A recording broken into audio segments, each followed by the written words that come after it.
So Josh Beckett, who is 29 years old. CC Sabathia is 29 years old. And this is going to be the first major league game in 44 years in which each starting pitcher is under 30 with 100 or more career victories and a winning percentage above 60%. The last time that happened in a big league game was just about 44 years ago, 44 years and 1 day ago. As Jeter, first ball swinging deep into right center, and that ball is a home run. Derek Jeter. First pitch at 8:10. Game time temperatures 80 degrees with winds from the south-southwest at 10 miles an hour. Homer number 6. And it is 1-0 Yankees.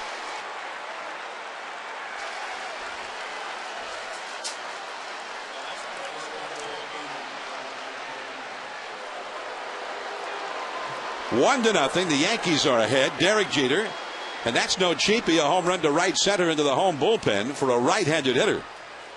Now Johnny Damon, and that is in there for a strike. And Jeter's hot streak picks right up again after going 0 for 3 yesterday. That's his 26th hit in the last 13 games. Well, Derek Jeter's been absolutely on fire, especially because he's been looking to go the other way. Friday night, Brad Penny started him off with a fastball, and he started that game with a double down the line. Tonight, fastball away, and he drives it to right center field. And John, that is his 2700th hit in his major league career, and that puts him 21 behind Lou Gehrig, who has the Yankee record. So Derek Jeter, who is already starting to show numbers among the all-time great shortstops. There's just no getting around it. Johnny Damon, 284, 22 home runs. And that is handled by Victor Martinez for the unassisted foot out, and there is one away.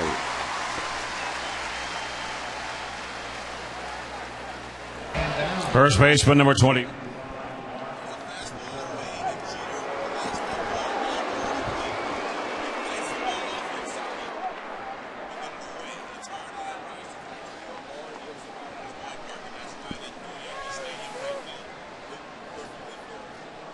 Okay, so we're having some technical problems with Joe's microphone.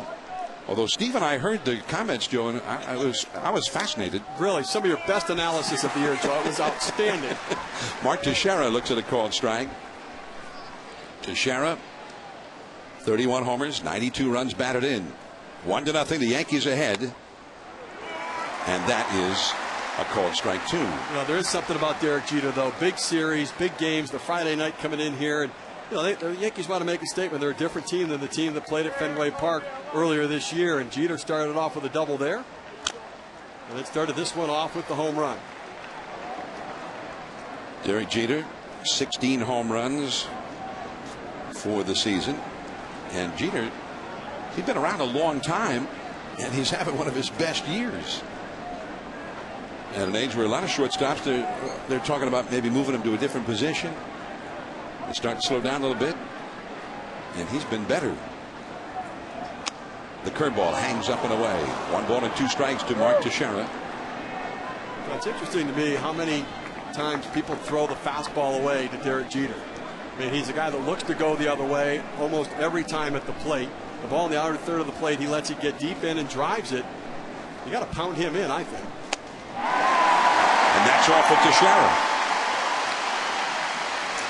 Hey, take a look at Jason Varitek setting up away on the fastball, and then Derek Jeter letting the ball travel deep into the zone. Let the ball get back deep into the zone. He just thinks about, I'm going to drive the ball to the right side of the field. He never tries to get out front, never tries to pull. You'll see him stay behind the ball right there, behind that front leg, driving it out to the gap. Had just enough carry to get into the bullpen for a home run. Here's A-Rod. Alex Rodriguez. Good fastball on the outside corner at 96 miles an hour. And it is 0-1. Rodriguez, 21 homers, 65 batted in.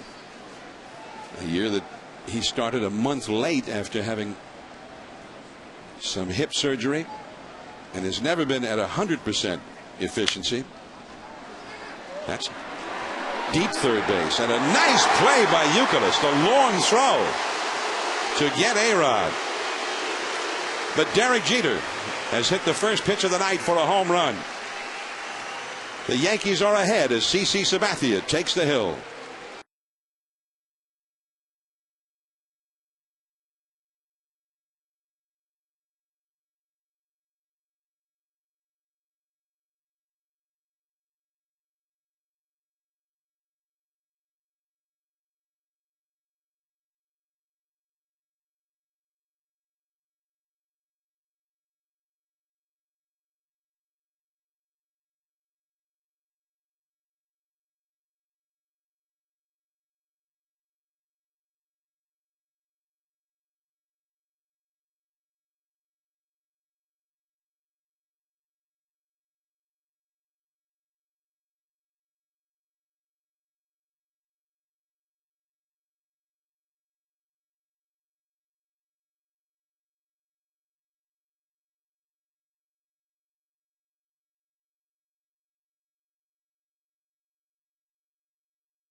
Is Jacoby Ellsbury. Ellsbury, the leadoff man, coming up against CC Sabathia, who has a 1-0 lead.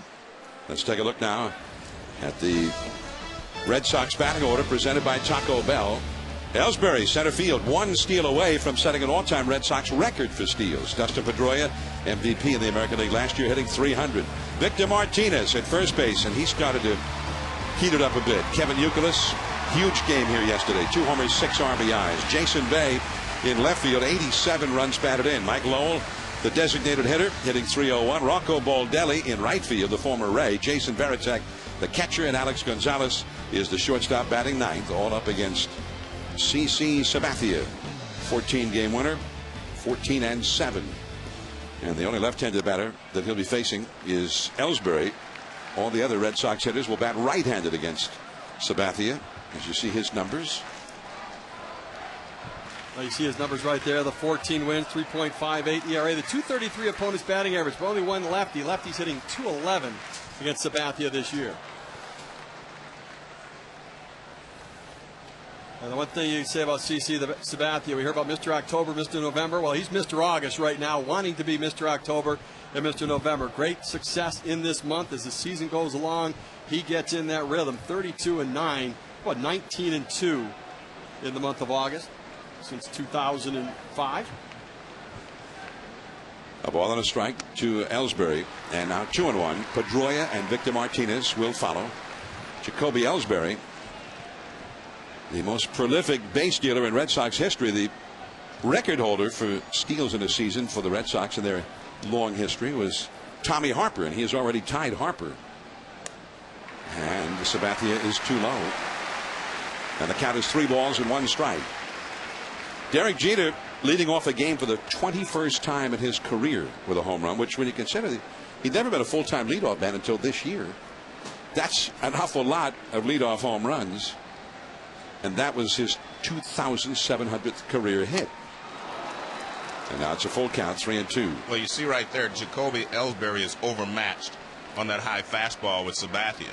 And we were talking about how great he is in August. He's won 10 consecutive August games right now. He's working on his 11th tonight. Full count to Ellsbury. Just blew a fastball right by him. There is Cano, and he boots it.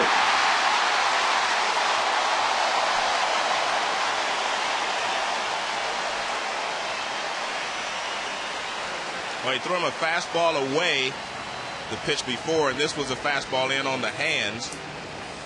And Ellsbury is able to get around on it. That one's away. That's the one that was away. Now he comes in on the hands and jams him, and he hits the ground ball to second base. Here's the one inside. He jams him, and Cano just overran that ball. I mean, he had a chance to get in front of it, as you'll see here, but he just kind of overruns it and catches it behind him instead of catching it out in front of him.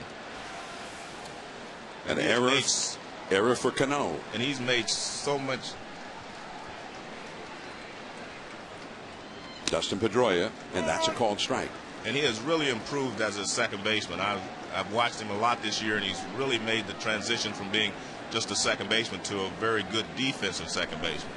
You got two of the premier American League second basemen in this game. Pedroia, the MVP winner in the league last year, and Robinson Cano. And there's a fastball for a called strike, too. Now, Pedroia has not won any MVP awards based on what he's done against CC Sabathia. No. He's never had a hit against Sabathia. Well, the percentages are in his favor because he's a good hitter. I don't think anybody won an MVP based on what they've done against CC Sabathia, though, for sure. 0-2 the count.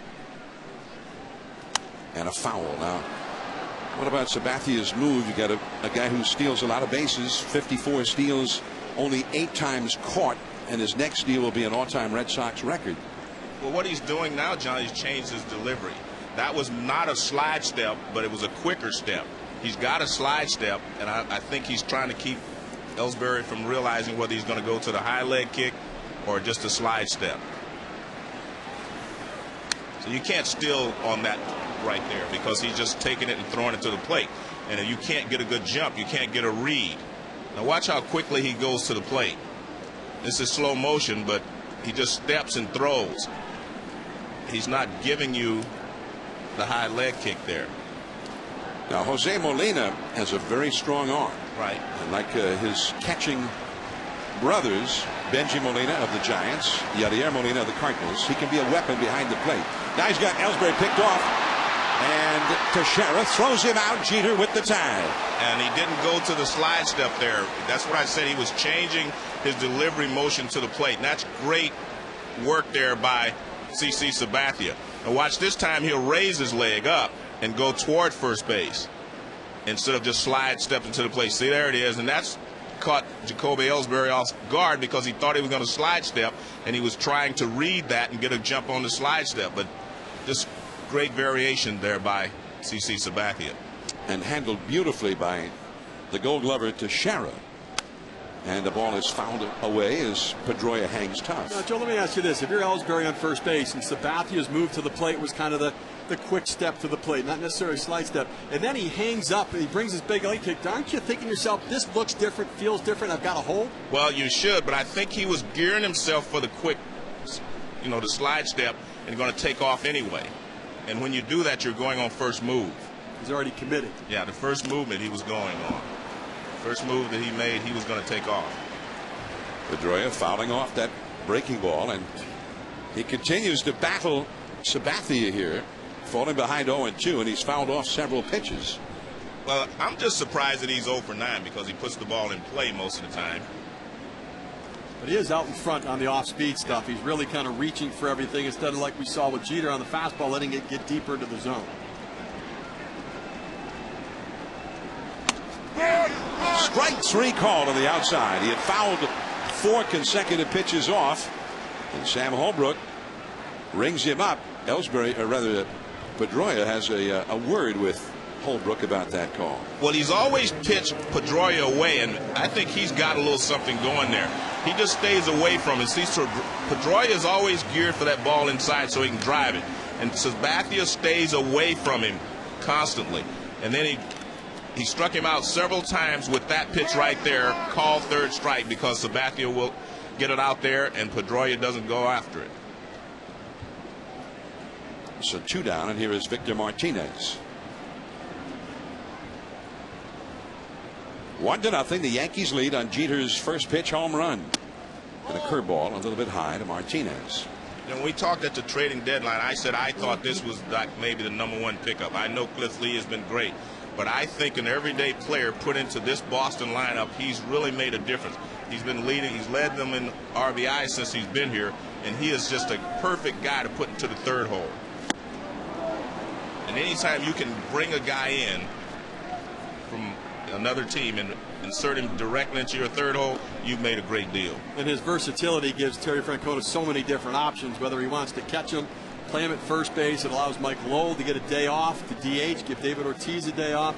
Really gives Francona those options now, and Theo Epstein some options in the offseason as to where they go in the future. 0-1 the count. There's Theo Epstein, executive vice president and general manager of the Red Sox. A terrific job with this team. And, well, they thought they had a great plan with pitching depth, and it just shows you that sometimes the best laid plans often go astray, and it has a little bit with their pitching depth this year. It's a strike on the outside. 2-2 to Victor Martinez. 2 down, nobody on. Kevin Youkilis would be next. There's Uke on deck. Big day for him yesterday. Ellsbury reached on the error by Cano, but then he got picked off by Sabathia. Jeter, it's going to be a long throw from the hole. In the air. Right there. He does that better than anyone. Derek Jeter, quite a showcase in the first inning at the plate and in the field. 3 up, 3 down after the pickoff.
Here's leadoff homer with a 1-0 lead, and aerial coverage is brought to you by DirecTV. Get every MLB game in HD this season with DirecTV.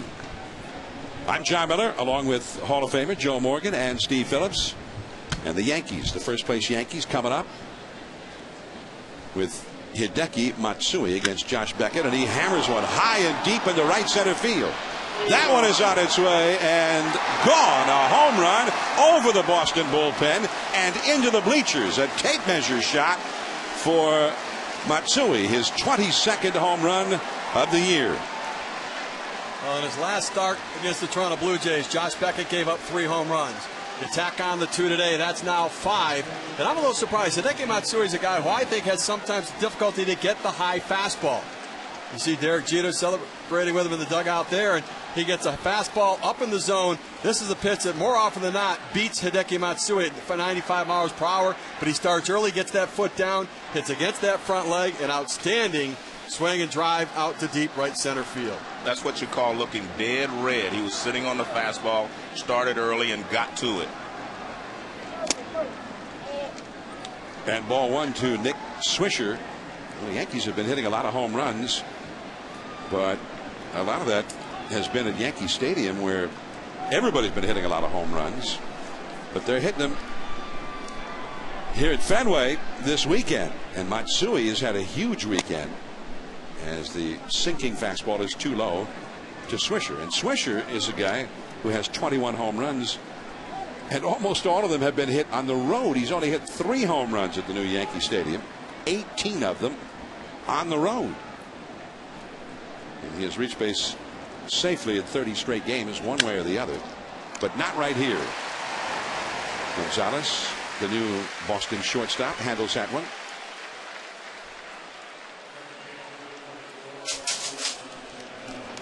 But on Tuesday, Beckett gave up 7 earned runs.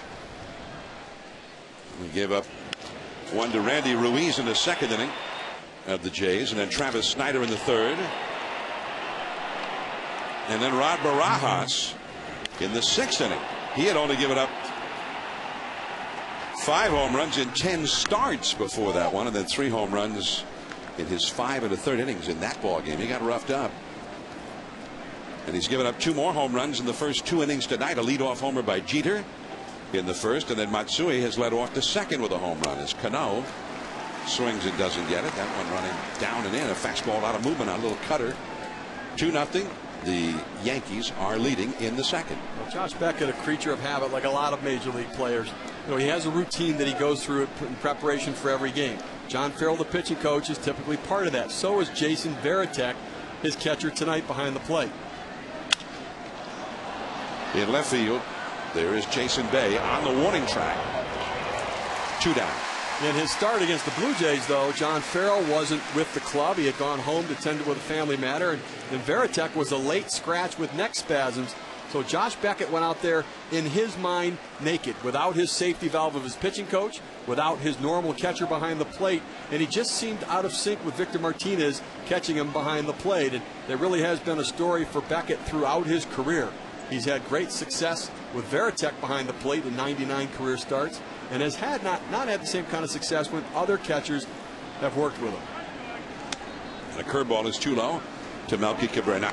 Are you just saying this, or do you have figures to back this up? Well, I want to know if he's buying into this catcher thing that's been going around here with Burnett and Posada and now Beckett and Varitek. Well, I'll say this, and you point to the fact that A.J. Burnett kind of talked about his discomfort with Jorge Posada yesterday. Josh Beckett wanted nothing to do with the conversation. He said it had nothing to do with who was my catcher. But the numbers indicate great success with Varitek. That one is toward the wall and left. But at the edge of the track is Jason Bay. Cabrera retired. A home run by Matsui to lead off the inning.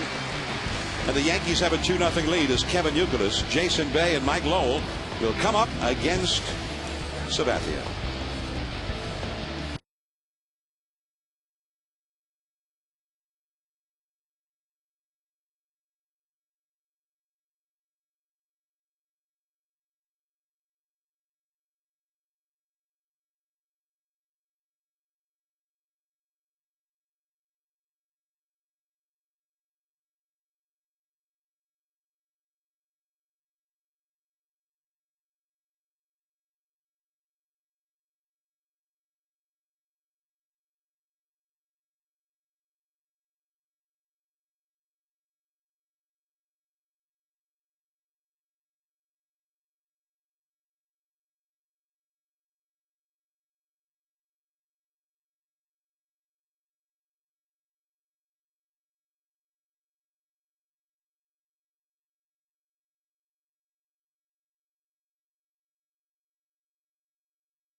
Kevin Youkilis stands in for the Red Sox against CC Sabathia. The Red Sox are trailing 2-0. And a good fastball to the inside corner for a called strike at 95 miles an hour. Youkilis, 2 homers, 6 batted in here yesterday. 22 homers, 72 batted in for the year. His ops .991, second best in the league. I say ops. Some people say OPS. Okay. I go with ops. What do you go with, Joe? Some guys say ribbies. Some guys say RBI. I'm more of a ribby kind of guy. I go with RBIs. Yeah, that's me too. Yeah, I do. Yeah, 72 RBIs for Youkilis. That's a foul along the right field line. As we said, he got 6 of those 72 RBIs here yesterday. Bottom of the second inning, a 3-run homer against A.J. Burnett. And then in the 6th inning, another 3-run homer against Aceves, the reliever. So he was playing some wall ball here yesterday. He cleared that 37-foot high wall 2 different times. And those were backbreakers, 3-run homers. Now he got called out. By the way, it's Larry Vanover behind the plate, not Sam Holbrook as we were originally told, but we've done some checking, and that's Larry Vanover, and he called Pedroia on one outside in the first inning, and K-Zone, I think, thought the same thing here. Well, Larry Vanover's a guy who does expand the outside part of the plate. We saw the pitch on Pedroia, and there's the pitch on Youkilis. Now K-Zone says that's a little bit outside, but Sabathia consistently hitting that spot, and Larry Vanover giving him the call. I guess I could have told you Vanover was behind the plate. I went into the umpire's room today, and he was telling me he was going behind the plate. In fact, he was miking up. You could hear him right there when Youkilis was complaining. He said, that pitch, no way. Yeah, well, we're very happy for you that you had that private information. Well, I thought you knew. Well, Larry Vanover's peeking in that Red Sox dugout as well. We saw Kevin Youkilis still a little bit frustrated with that call, and Larry Vanover, as he was squatting down behind Jose Molina on the plate, was peeking into the Red Sox dugout because he was hearing some chirping from there. Jason Bay, the hitter. Bay had a down spell there for a while, but the last couple of weeks he's gotten it going again. He has 27 homers, 87 runs batted in at .257 batting average, and 7 home runs in his last 14 games.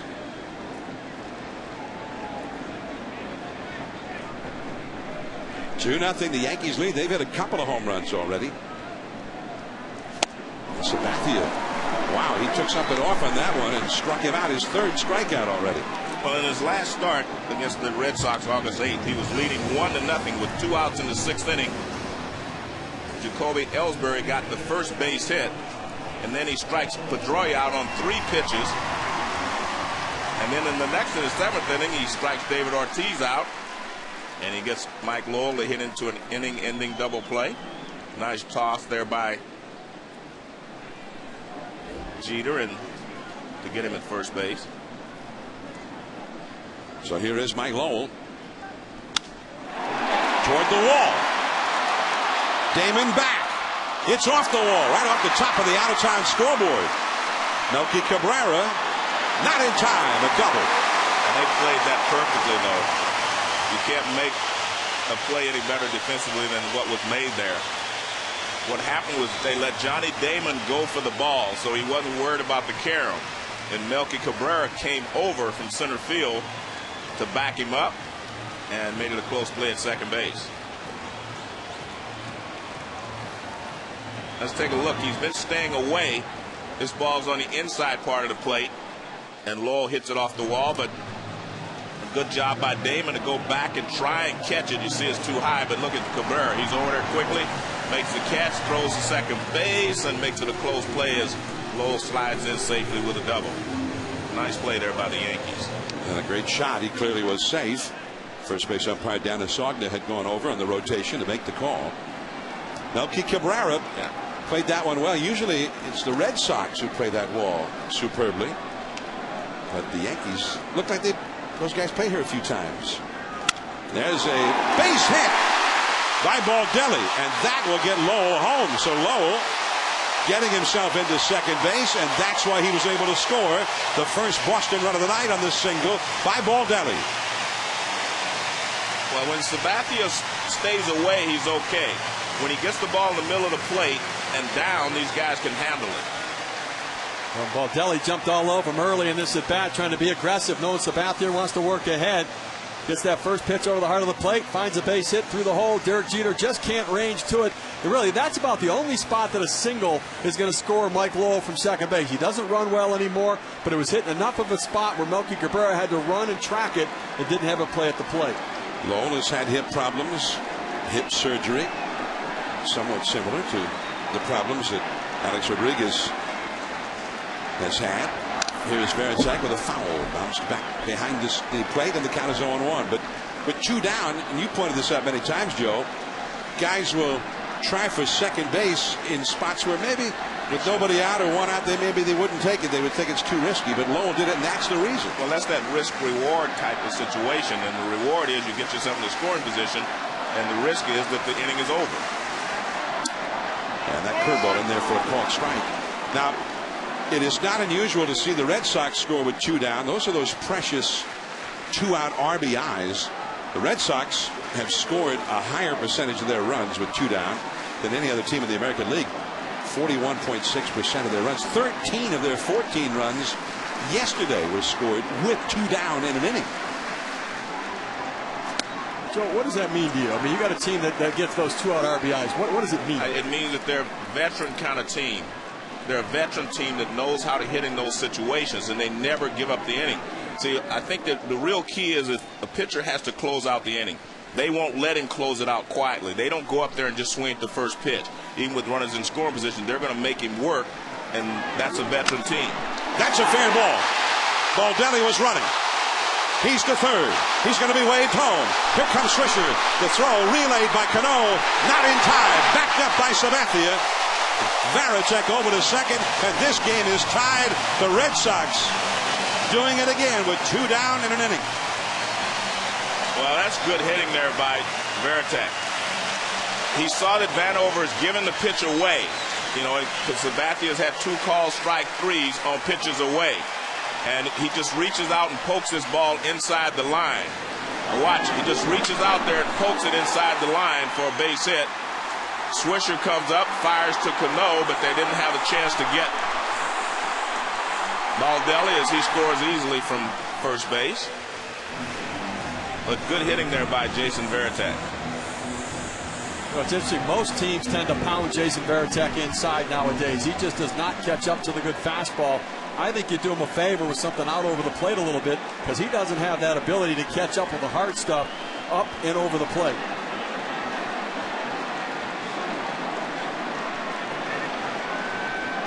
Here is Alex Gonzalez, recently acquired from the Cincinnati Reds. I think this is a good acquisition for the Red Sox as well. You know, he's a veteran. He knows how to play the game. Veteran player knows how to play.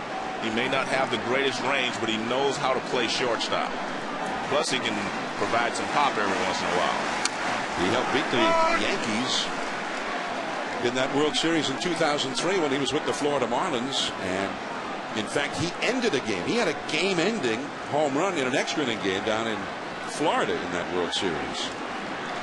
And he has a home run this weekend against the Yankees here.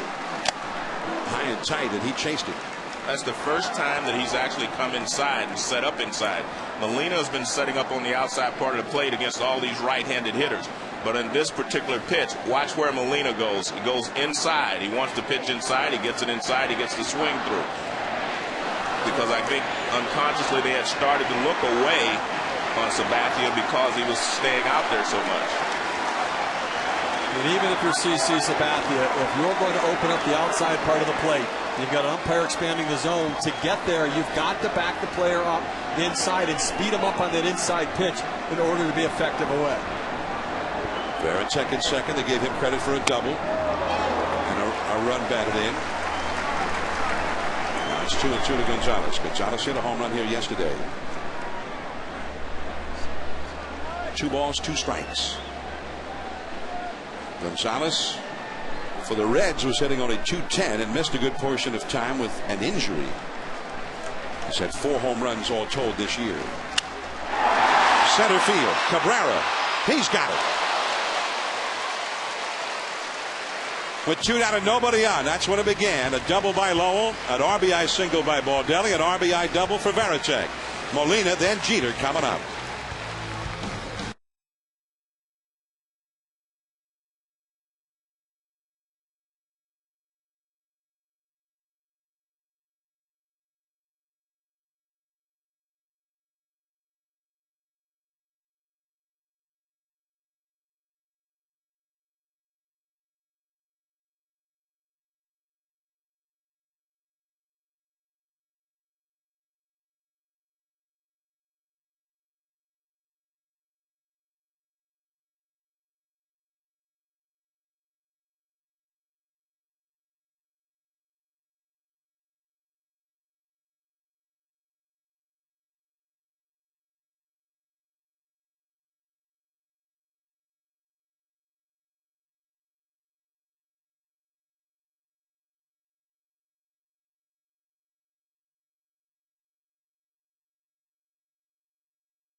Presented by Taco Bell. Brought to you by Chevy. And One A Day Men's, the official multivitamin of MLB. Specially formulated for men. Boston's Back Bay. Historic Fenway Park. Opened in 1912. Yankees Red Sox. First ball swinging, Molina. And Lowell throws him out. Or rather, Euclid is over there. Well, Lowell is the DH, and Molina is gone, and here comes Derek Jeter, who hit the first pitch he saw for a home run, and also his 2,700th hit. Well, not a complete surprise. Jeter looking for a fastball early, and Beckett has shown that in the past. Hideki Matsui, he's tried to beat him with a fastball in the past as well. So you know what? It's not a surprise. Jose Molina went up swinging at that first pitch fastball, knowing Josh Beckett coming with the hard stuff early to start the hitters off and start the inning off. His 4th leadoff home run against the Red Sox. He's tied for 2nd all-time in the Yankees in leadoff homers as he hits a base hit to center field. He's seen 2 pitches. Not many guys have had such an impact. Seeing only 2 pitches in a game, he's got a homer and now a single. Well, they were trying to fool him, John. He hit a fastball the last time up for a home run over the right field wall. He come back with another fastball, and he goes right back through the middle with it. You know, most of the time guys won't think you'll throw him another fastball after you hit a home run. He throws him another one, and he just fights it off right back through the middle. This one was in a little bit more, and you can see Jeter kind of pulls his hands in and fights the ball off when it's middle in. But good hitting. He's swinging the bat so well. That's 2,701 hits now. A lot of hits. There's a pickoff throw right into the body of Derek Jeter, or that one might have ended up going over toward the seats. The K-Zone brought to you by Ford. John, you know what I'm surprised at? Lou Gehrig has 20 more hits than Derek Jeter in the history of the franchise. The Yankees have never had anyone with 3,000 hits. The long storied franchise like that, no one with 3,000 hits. You know, Boston's had a couple of guys with 3,000 hits. So it's kind of interesting that they haven't had anyone, and Jeter would probably be the first. Johnny Damon, the hitter. And that pitch does not count. Timeout was called by the plate umpire, Larry Vanover.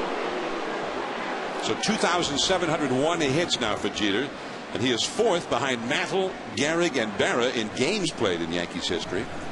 And his batting average behind only the Babe, Gehrig, Earl Combs, and Joe DiMaggio. Those are all pretty good names. Earl Combs was the leadoff man of the Murderers Row Yankees, 1927 era. And fastball on the outside at the knees for a called strike to Damon.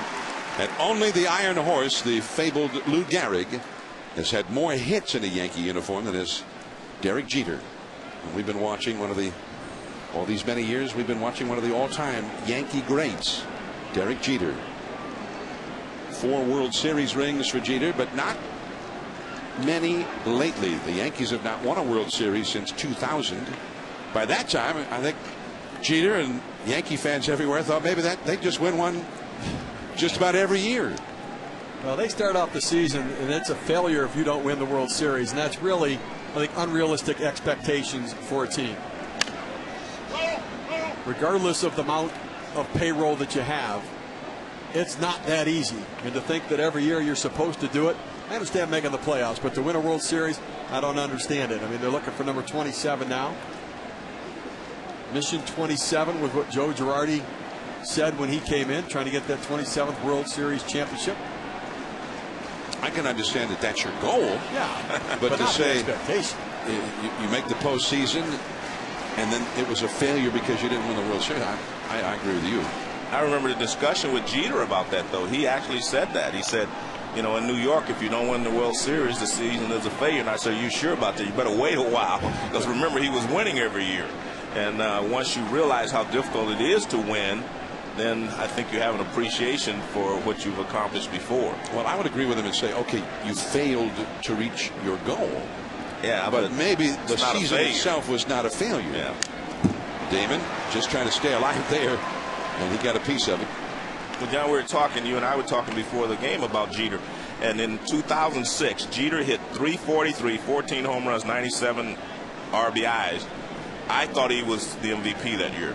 He had 34 stolen bases, 118 runs scored. And that's not to say that Justin Morneau didn't deserve it either. But because I think every year there's always more than one person that's deserving of the MVP award. Morneau won it that year. Yeah.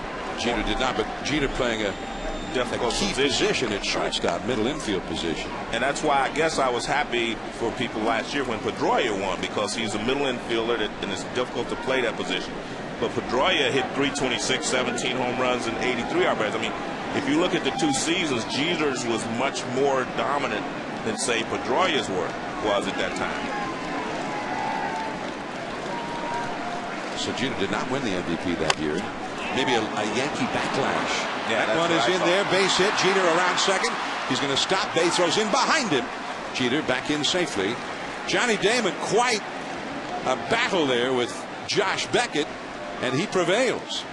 Well, he did. He fought him off and fought off some pitches away. You know, Johnny Damon's more of a slasher, a hacker at the plate. He doesn't have that pure swing, but he spoils pitches, just makes enough contact, and able to muscle this one into left center field. And Derek Jeter looks like maybe diving back. He might have dinged up his knee a little bit going back into the bag there. And you see they set up inside. The ball kind of hangs up in the zone a little bit, hanging breaking ball.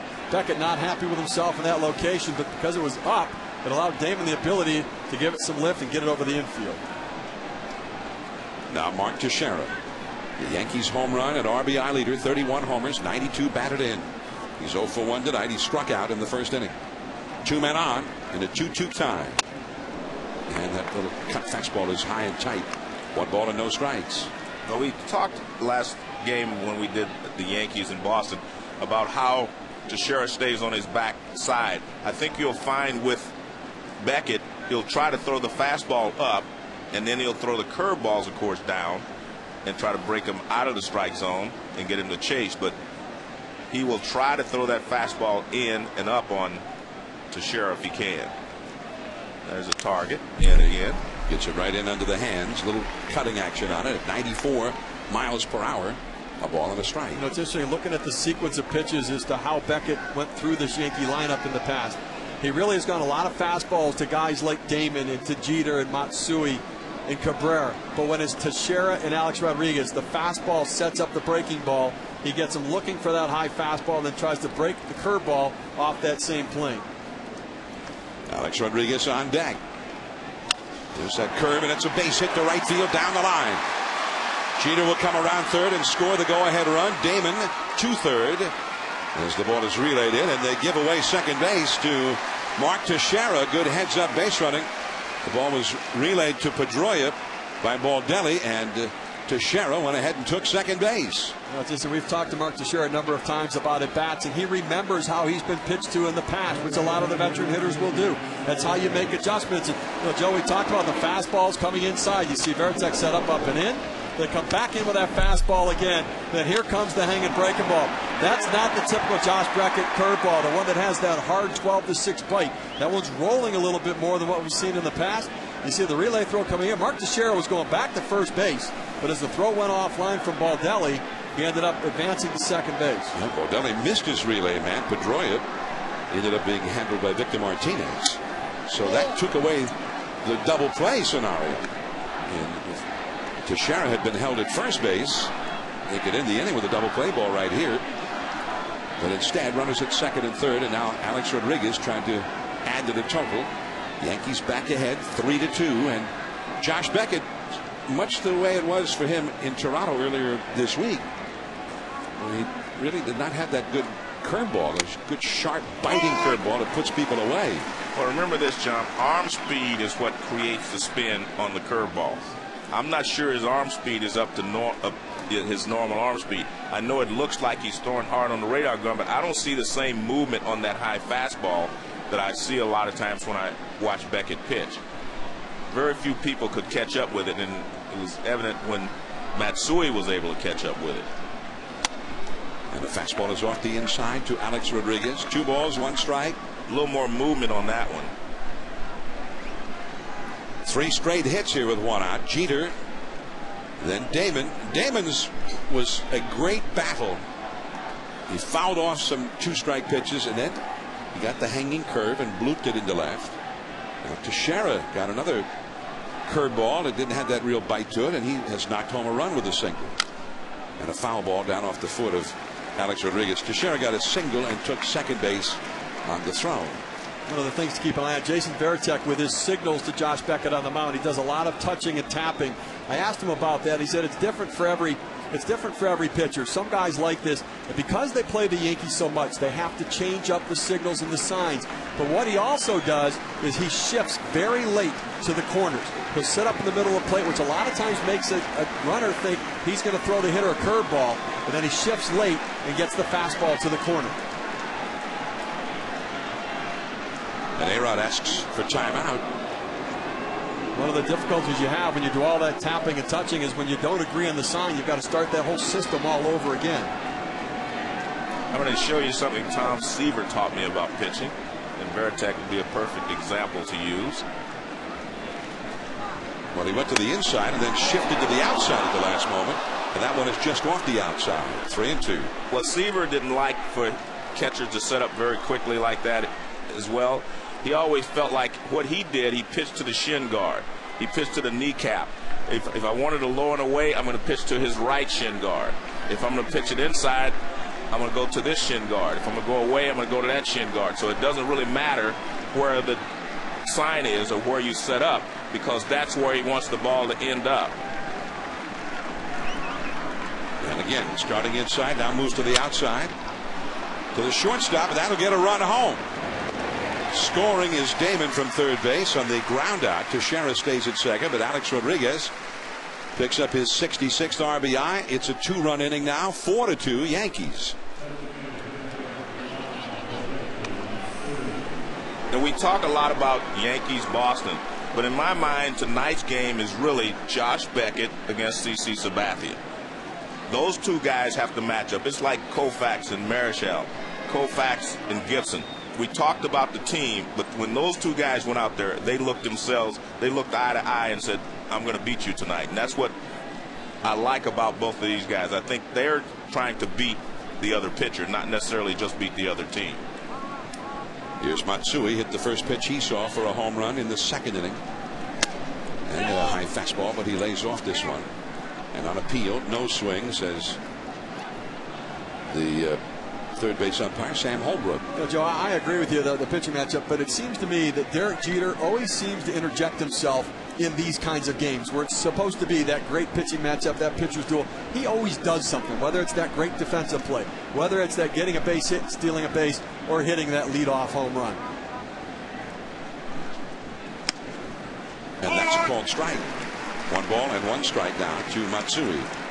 Well, Jeter has hit a leadoff homer. He's also hit a single. It started this 2-run rally. Scored 2 runs. Jeter's had 27 hits in his last 51 at bats in the last 13 games. We're at Fenway Park, Sunday night baseball. Yankees Red Sox, rubber match of the series.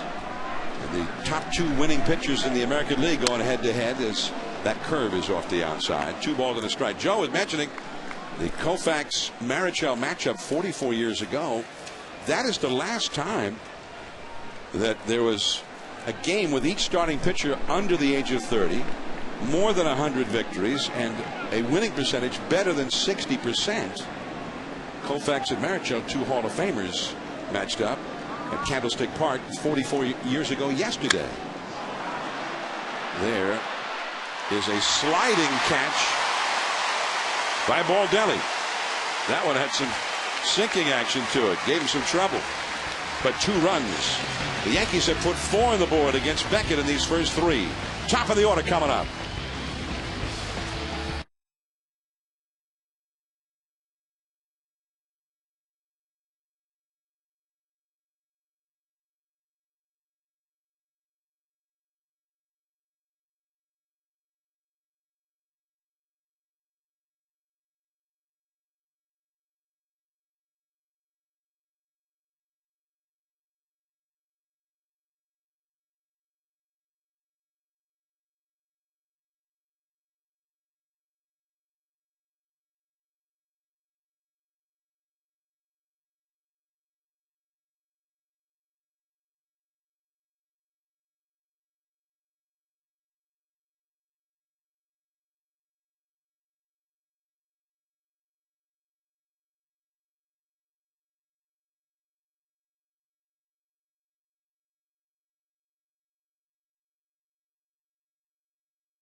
Inning.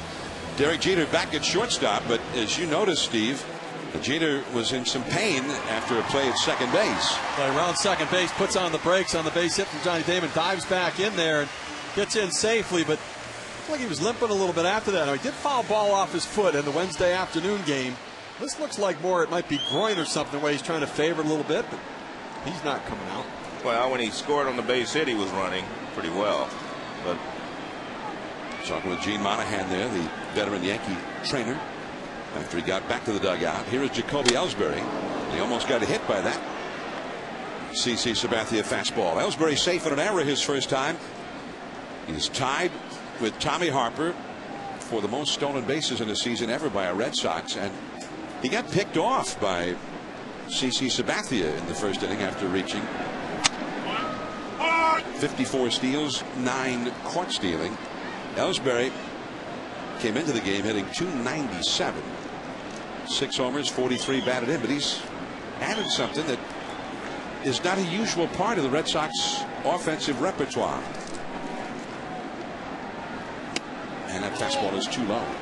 2-1 the count. The Red Sox for a long time were part of the money ball philosophy where the stolen base really wasn't part of the equation, but because of the success rate of a guy like Jacoby Ellsbury, when they start to weigh the risk and the reward does far outweigh the risk, and they give him the green light. Well, even with his caught stealing in the first inning tonight, he has succeeded about 85-86% of his stolen base attempts, which is pretty good. Very good rate of success, no question about it. Joe, you stole 689. Is that pretty good? 85-86% success ratio? Well, yeah, if you go over 80%. Most guys, 75 is acceptable for most guys, but if you're going to call yourself a base stealer, you should be over 80. So 54 steals, 9 caught. Yeah, so that's pretty good. That's pretty good. Now, what was your career? You know what? I don't know. You put me in there, but I don't know. But I'll put it this way: it was. I'm sure it was over 80, but I don't know what it was. Because you were kind of a slow guy there. By the end, but I picked my spots better then. No, he's putting you on the spot, making you talk. The other guys didn't like know. See, when I was getting on, they knew I was going. It was tougher. At the end, they didn't know if I was going or not. But now Sparky Anderson let you just decide when you were going to steal. Yeah. Sparky never gave me a sign. Not only did he give me not to steal sign, he didn't give me a sign. Well, you earned that right, though. Well, I'm not going to say I earned it. Maybe I did as we went along. But Sparky gave me that opportunity, and then it worked out okay. And Ellsbury hits a foul as he hangs tough here against Sabathia. 3 balls, 2 strikes. But I want to make sure that we clarify something here. We're talking about guys needing to steal 80%, and that's great. But a base stealer has more effect on the game, as we know, than just the fact of when he steals a base. He gets the guy behind him more fastballs. He opens up holes for guys because they're jumpy out there on the infield. So I don't know if you can really measure the impact that a guy that steals bases has on the game. Oh, man. Strike 3 called. Ellsbury is called out on strikes, and there is one away. And let's go to Ryan Burr in the studio with the Sports Center right now.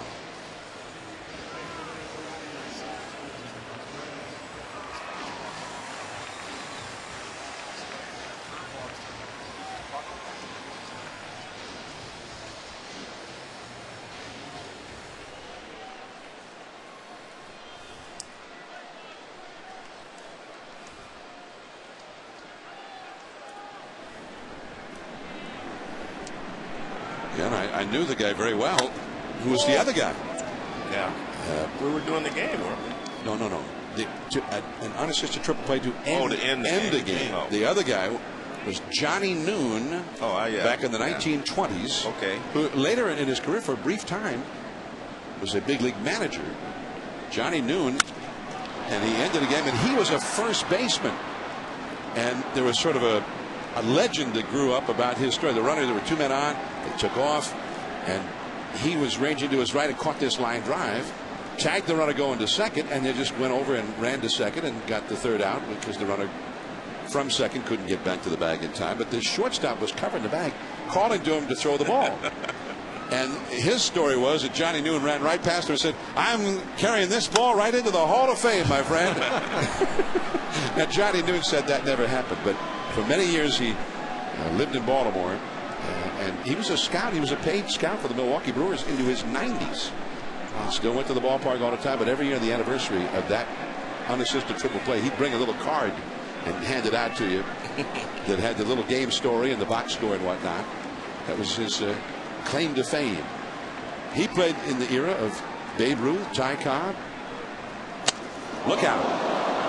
Well, it was interesting, the first 2 pitches in this at bat, Pedroia was going the other way. We've talked about CC pitching away consistently.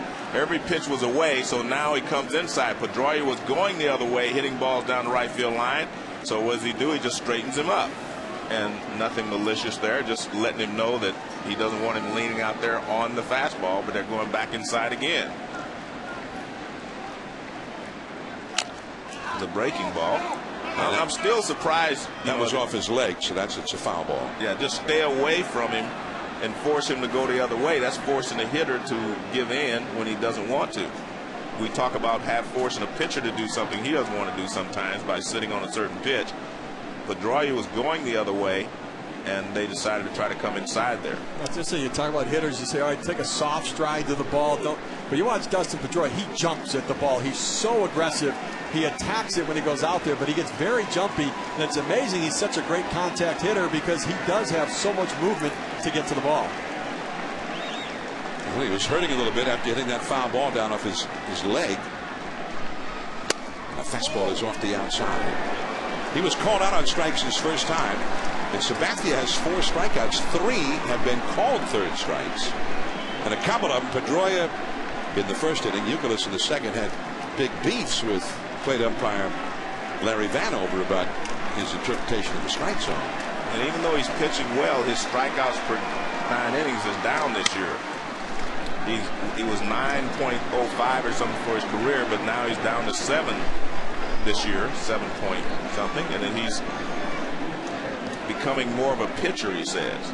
He's not just throwing and trying to strike it out. There it is. See, there's some part of the fact he might have a lot of run support too, and maybe he's more aggressive. He's getting a lot of run support from this Yankee team. You see what he did last year, but his career was higher. And a foul back out of play. So Red Sox, as they often will, making Sabathia throw a lot of pitches. Well, the reason that they make you throw a lot of pitches, not so much that they take all of them, but they will foul off a lot of pitches with 2 strikes. And we're seeing that with Pedroia. They fight the ball off. You throw it away, they'll fight it off down the right field line, come inside, they'll pull it foul or get a piece of it. This will be the 9th pitch thrown by Sabathia to Pedroia this trip to the plate. Off the glove, up to Shara, base hit. And you see he made the adjustment and kept going the other way, and he got the job done. That's his first base hit against Sabathia. He was 0 for 10, but he does a great job of fighting the balls off down the right field line and the pitches that were away. The 9th pitch at bat with him. Ellsbury had 8 pitches in his at bat. Well, these guys fight the ball off, but he knew that Sabathia was going to pitch him away. So he starts going away. There it is, away, just stays away. So he goes the other way. He's fighting the ball the other way, as you can see. And they decide to straighten him up. Then they throw him a breaking ball, go back away, and there go back away again. And he's going to finally hit a base at the right field on a ball middle of the plate away. Now Victor Martinez, who grounded a short his first time. It's a called strike. So that's the 18th pitch in this inning thrown already by Sabathia.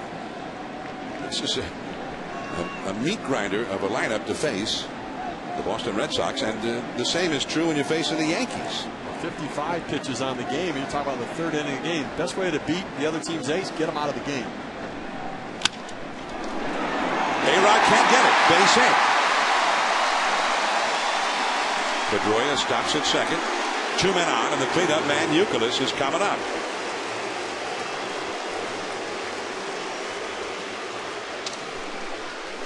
Monday Night Baseball, presented by Holiday Inn, tomorrow night, 10 Eastern on ESPN. The Tigers and the Angels from Anaheim. ESPN News will be shown in the Detroit and Los Angeles markets. Then on Wednesday Night Baseball, presented by Smirnoff Ice, it'll be the Rangers and the Yankees from the big ballpark in the Bronx at 7 o'clock Eastern Time.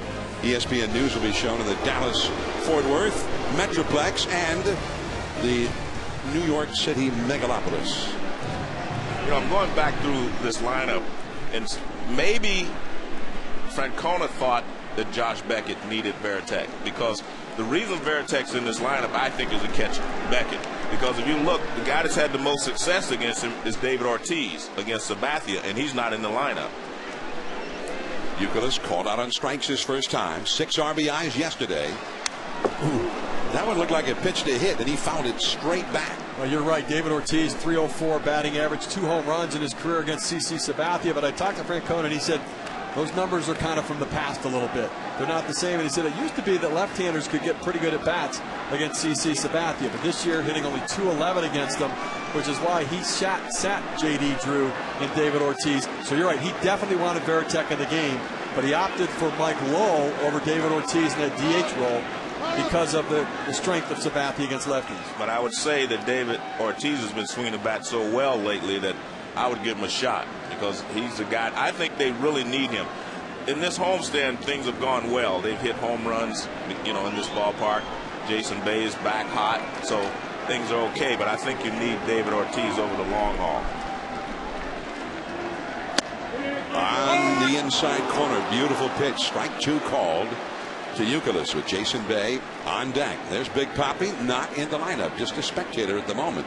Yeah, I mean, the last few ball games you see he's been swinging the bat well, driving in runs. I would have had a hard time sitting him personally, but that's why I'm not a manager. 0-2 the count to Youkilis. 2 men out.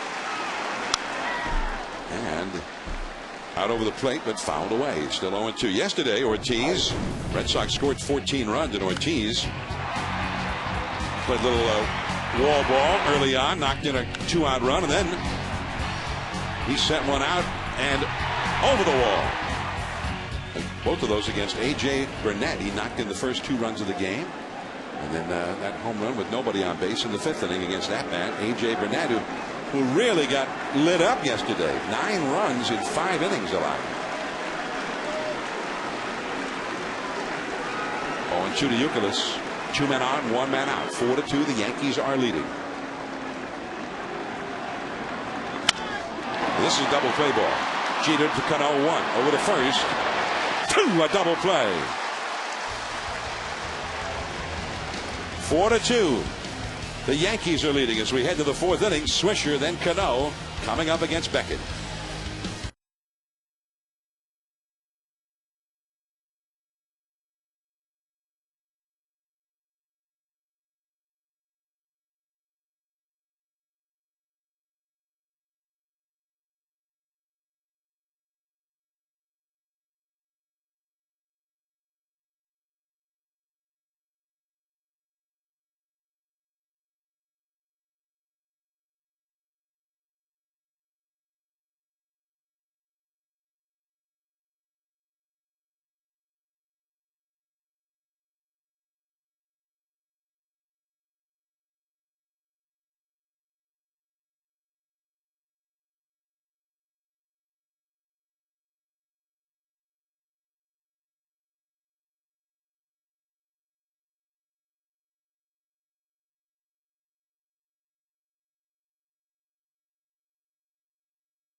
Sunday Night Baseball, presented by Taco Bell.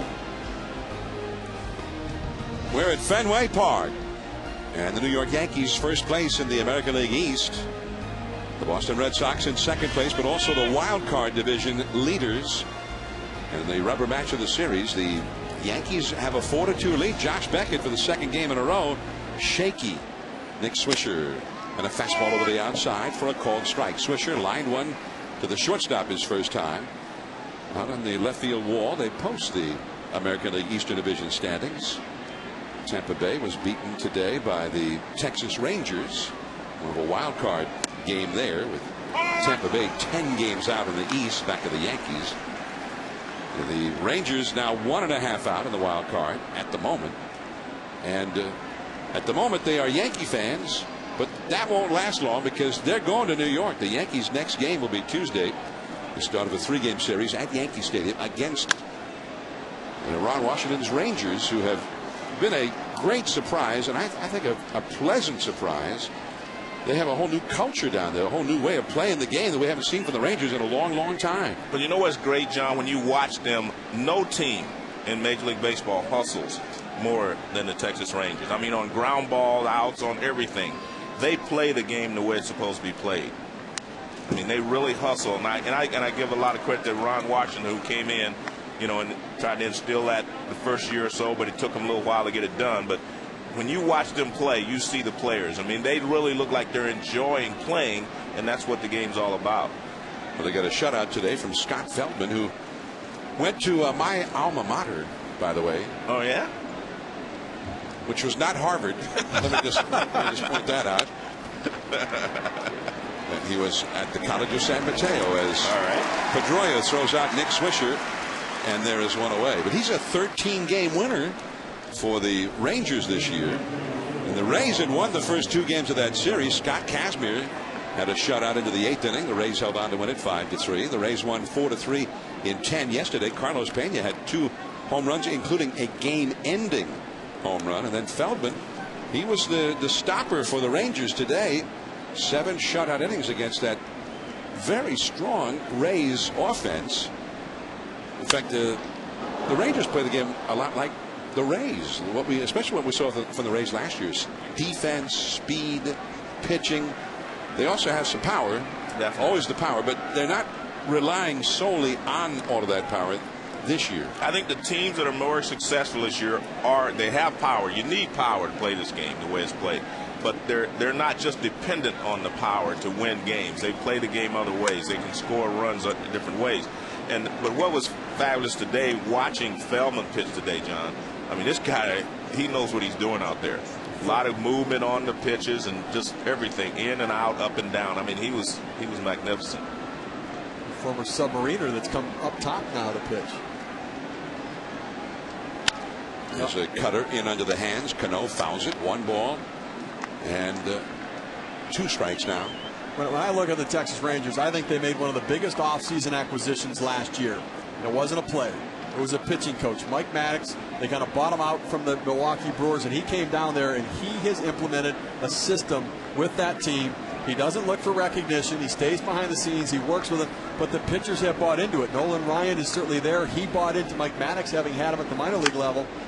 And it has made all the difference in the world for that team. Pitching is the difference for them. That's always the thing.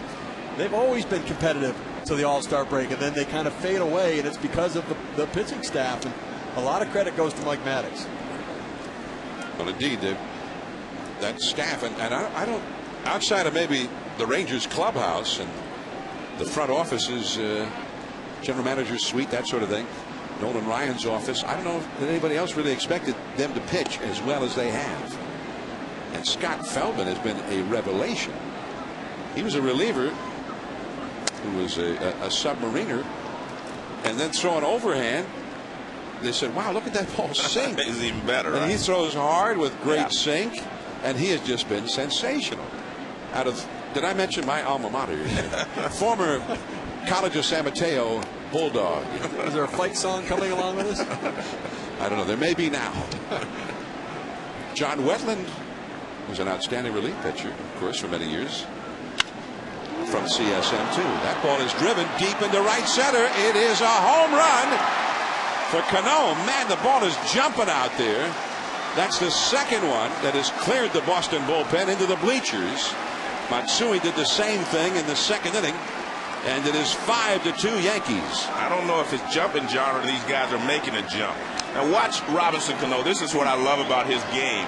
I mean, he glides into the ball, just stays behind the ball. He glides into it. He doesn't jump into it. We're talking about the difference between him and Pedroia. They both get the job done, but they do it different. Look at that, just a large stride. He just glides into it and takes his curveball. Look at that. Stays behind it, and then he just rips that curveball right out of the ballpark. Melky Cabrera, 0-1 the count. Cabrera flied out deep to left his first time. That vision from K-Zone, brought to you by Ford. Cabrera, the 8th place hitter. 3 home runs for the Yankees in this game.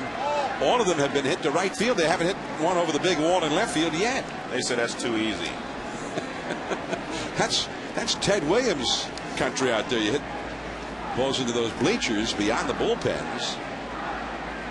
Melky Cabrera.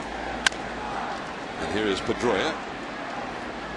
And that is the second out of the inning. Those bleachers, by the way, were added in Ted Williams' 2nd season. You used to have to hit it all the way into the bleachers to get a home run when Ted Williams first came to the big leagues in 1939. And they said, you know, he would hit maybe even more if it wasn't so far to those stands out there. So they put those bullpens in, and the the fans here in Boston, the newspaper writers and what, dubbed that bullpen area Williamsburg, because now you can hit one just into the bullpen and get a home run. But that's not what the Yankees are hitting them tonight. They're hitting them out into the bleachers as Molina takes a called strike. There's Williamsburg. So they took that and made it a smaller area out there for him to hit the ball out of the ballpark. And it's still a pretty good shot to hit it out there. 0-2 the count. Now Josh Beckett had not been giving up home runs until his start on Tuesday in Toronto. He gave up 3 in 5 1/3, and he's given up 3 more in this one. He only gave up 10 in his first 22 starts, all combined. And he had given up 2 home runs in his start before the Toronto outing. So all of a sudden he's having a hard time keeping the ball in the yard. A lot of shame giving up home runs to this Yankee lineup, because they've hit them against everybody. There are 5 hitters with 20+ home runs. Robinson Cano now 1 away from 20 home runs. 9 with 10 home runs in the lineup. They have really a circular lineup. There's no beginning or end. They all hit for average. They all hit for power. They can get on base.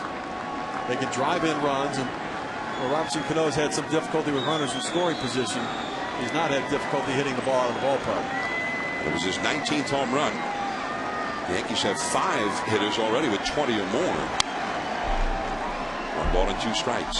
So Cano needs 1 more to become the 6th on that list, which for a long time, 6 20 home run hitters in one season was the major league record. The Yankees did that in 1961 when they hit 240 homers, the year of Roger Maris hitting 61, Mantle 54. You see the 20+ home run hitters. Youkilis throws out Molina, and that's the inning. Now in 60 seconds we will visit with manager Joe Girardi from the Yankee dugout. Stay tuned. Back in 60 with Joe Girardi. The Yankees ahead 5-2.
New York Yankees. Joe, you there? I'm here, Joe. How are you? Okay. I mean, Derek Jeter dove back into second base, and he looked like he got up. He was grimacing. Anything we should know about? No, he's okay. I think he just kind of dinged his ankle a little bit, but he's okay. He didn't even have a tape, so he'll be fine. Well, I know this is a little bit out of the ordinary, but Jose Molina's catching tonight. There was a little controversy about Posada yesterday.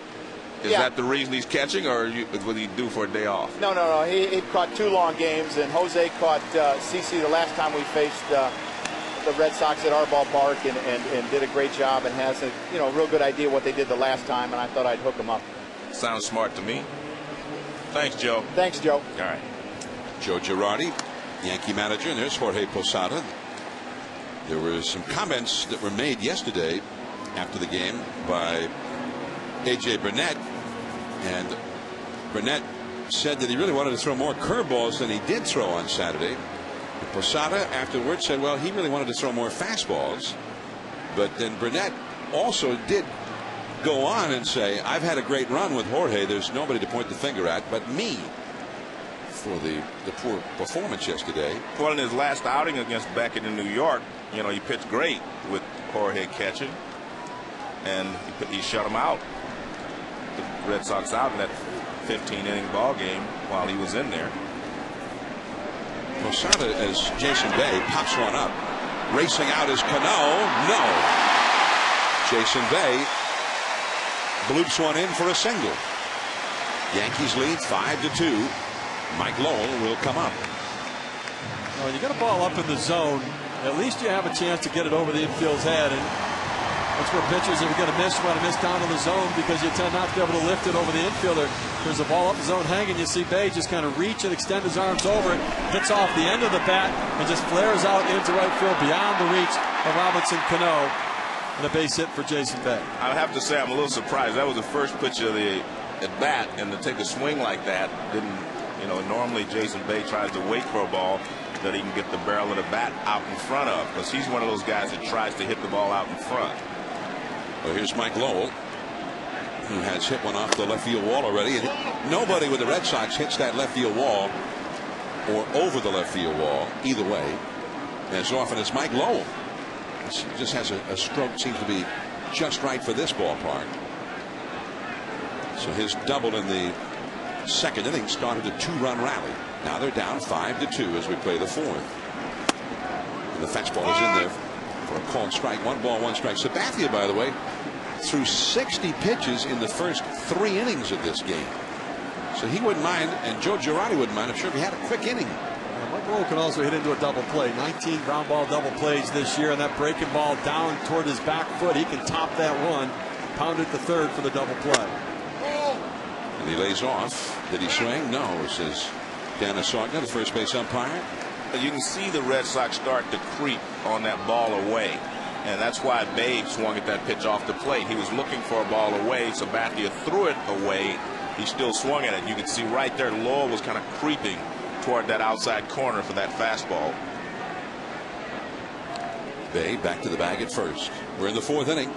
The Yankees have scored in each of the first 4 innings against Josh Beckett.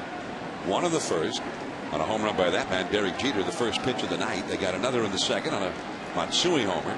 2 runs in the third, and then Cano hit a solo homer here in the 4th.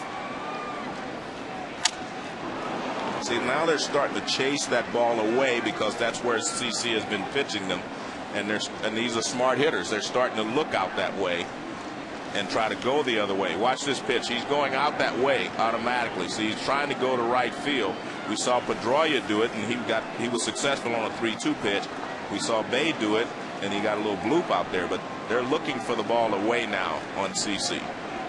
2-2. And the fastball fouled. Yeah, you're right, but I'm surprised at some point they don't come back in with that fastball and try to lock them up, where you get hitters diving out over the plate, and they get that system and thinking, I'm going away. That's where they get that vulnerability to that fastball in that they end up taking for a 3rd strike. Well, he actually threw him the first pitch in this at bat. The first pitch was a fastball in. He took it because he was looking away, and then everything else has been away, and he's gone out there trying to get it. Change up, foul, straight back. But I still think, if you're CC in this ballpark with the short porch, these good hitters, I still think you're better off staying away from them, even with the fastball, or come straighten them up as he did with Pedroia. I don't think you need to throw strikes inside. I think you just need to keep them honest inside. 2-2 the count to Lowell. Rocco Baldelli on deck. Bay at first, nobody out. Curveball, strike 3 called, and Lowell knew it. He kept getting the fastball away. He saw the changeup away. Then he comes in with the breaking ball, and they set up inside. Molina ends up shifting down inside a little bit. He came with a breaking ball to try to drop that one in there, and Mike Lowell was looking for hard away, and he ended up getting the soft breaking ball in. And you see they go away with a fastball there, Joe, as you talked about. Then he comes in with a little cut there. Back away with a fastball. He goes up and away by Mike Lowell, and again getting him to think consciously, I'm going to dive out over there and reach for that ball outside. Then you come in with a breaking ball. You got him thinking it's going away, then it breaks in, and you lock up.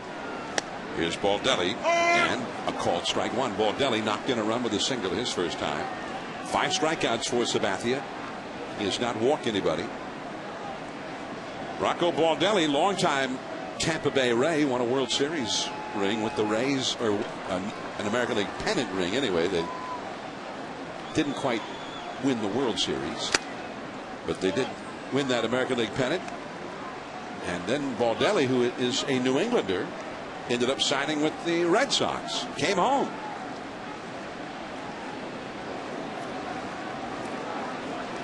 He is a Rhode Islander. It's from the island. And that's in there for a called strike. The Red Sox AAA team is just down the road from Rhode Island, the Pawtucket Red Sox.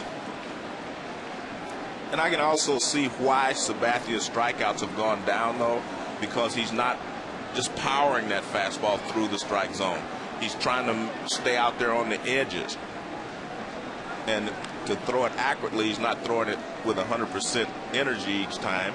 He's just trying to make sure he spots it well, and he's doing a good job. Well, but his strikeouts are going up tonight. Yeah, well, he's getting he's getting that outside corner. He's getting them to chase the ball off the outside corner. Well, 4 of the 5 Thought strikeouts. you had me there.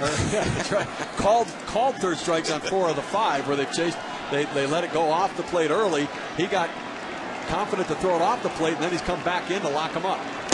He does have 5 strikeouts in 3 1/3 innings, and 4 of the 5 have been on called third strikes. 2-2 the count to Baldelli.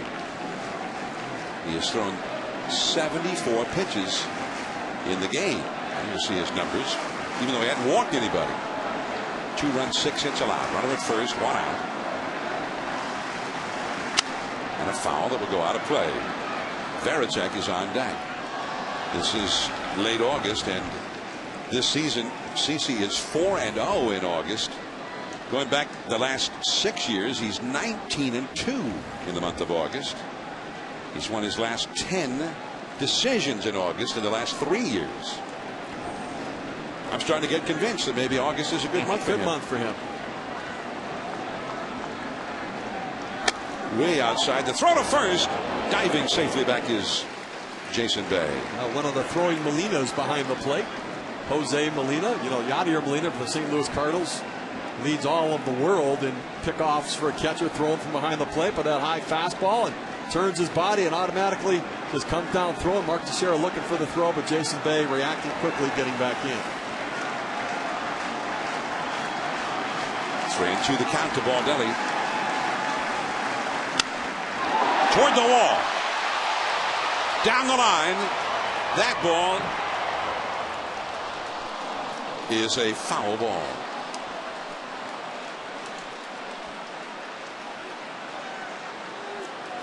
Johnny Damon wasn't so sure. Yeah, it was close. Yeah.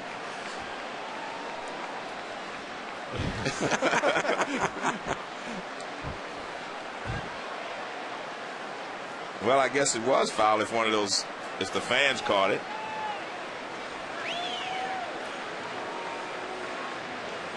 And Johnny Damon saying they kind of reached over the side of the edge of the concrete wall down there. Johnny Damon said, I might have had a play on that one.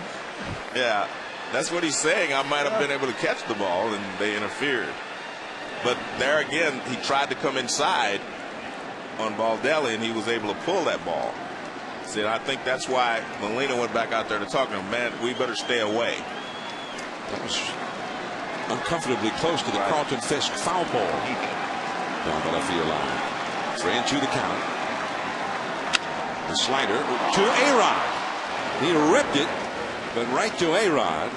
And quite a battle there from Baldelli against Sabathia, but Sabathia gets him. Well, that's what you're seeing, John. You've talked about it. I mean, they are battling him. I mean, they're forcing him to throw a lot of pitches. And what he's doing, John, is he's using a lot of pitches to set the hitter up. CC Sabathia used to be able to overpower hitters after they got 2 strikes. Now he's using pitches to set him up. And they threw fastball away, tried to throw a slider there, and Baldelli was right on it.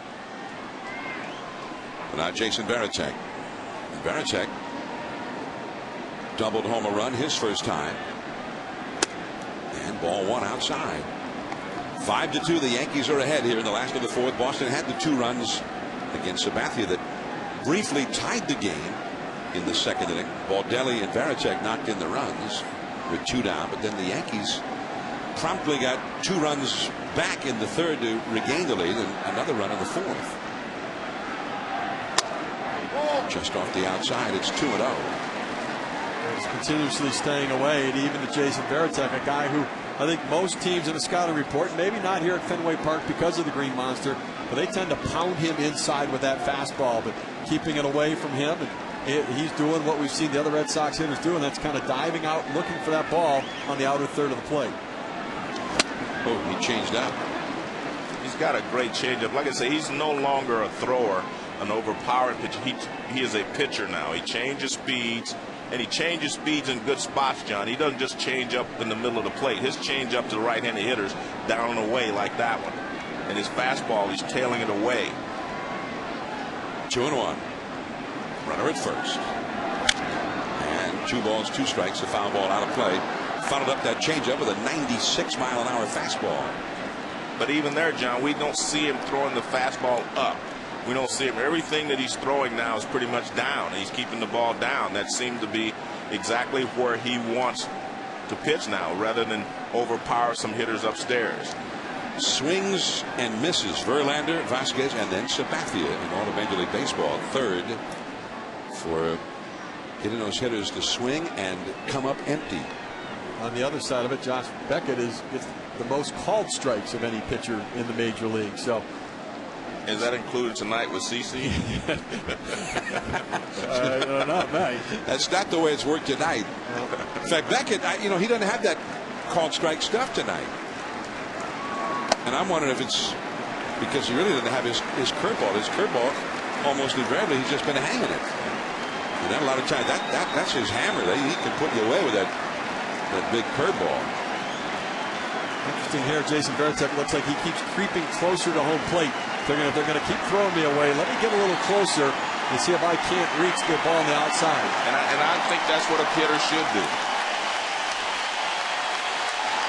There goes Bay, and a high pop-up. Cano calls off Teixeira, and he drops the ball. Here comes Bay, heading home. He scores. And you can see that about to happen. He was going over and he was looking at Teixeira, and he was not under control.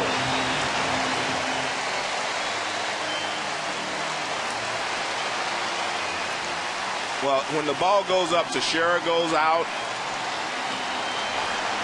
and Cano comes over. Now watch, Teixeira's backing up, and all of a sudden, see Cano, he's not under control. He's running almost full speed over there, and when he did that, and he tried to stop, obviously you lose your balance. He was looking at Teixeira, and now he looks back at the ball, and he overruns it, and he falls down. He was not under control. You have to be under control, because once you get on your heels trying to stop yourself, the ball bounces on you, and that's what happened there. Jason Bay, good base running by him. He gets off. He knows, look, 2 outs. I'm going to go. He's running all the way. Well, it's a little slow around second base, but as the ball's starting to fall in here, he's finding out, look, I got to go all the way there. So he had the right intent as he started out, but kind of slowed down, assuming that the ball would be caught. Robinson Cano says that doesn't taste too good. Well, he had a 20-yard sprint there, meaning Bay.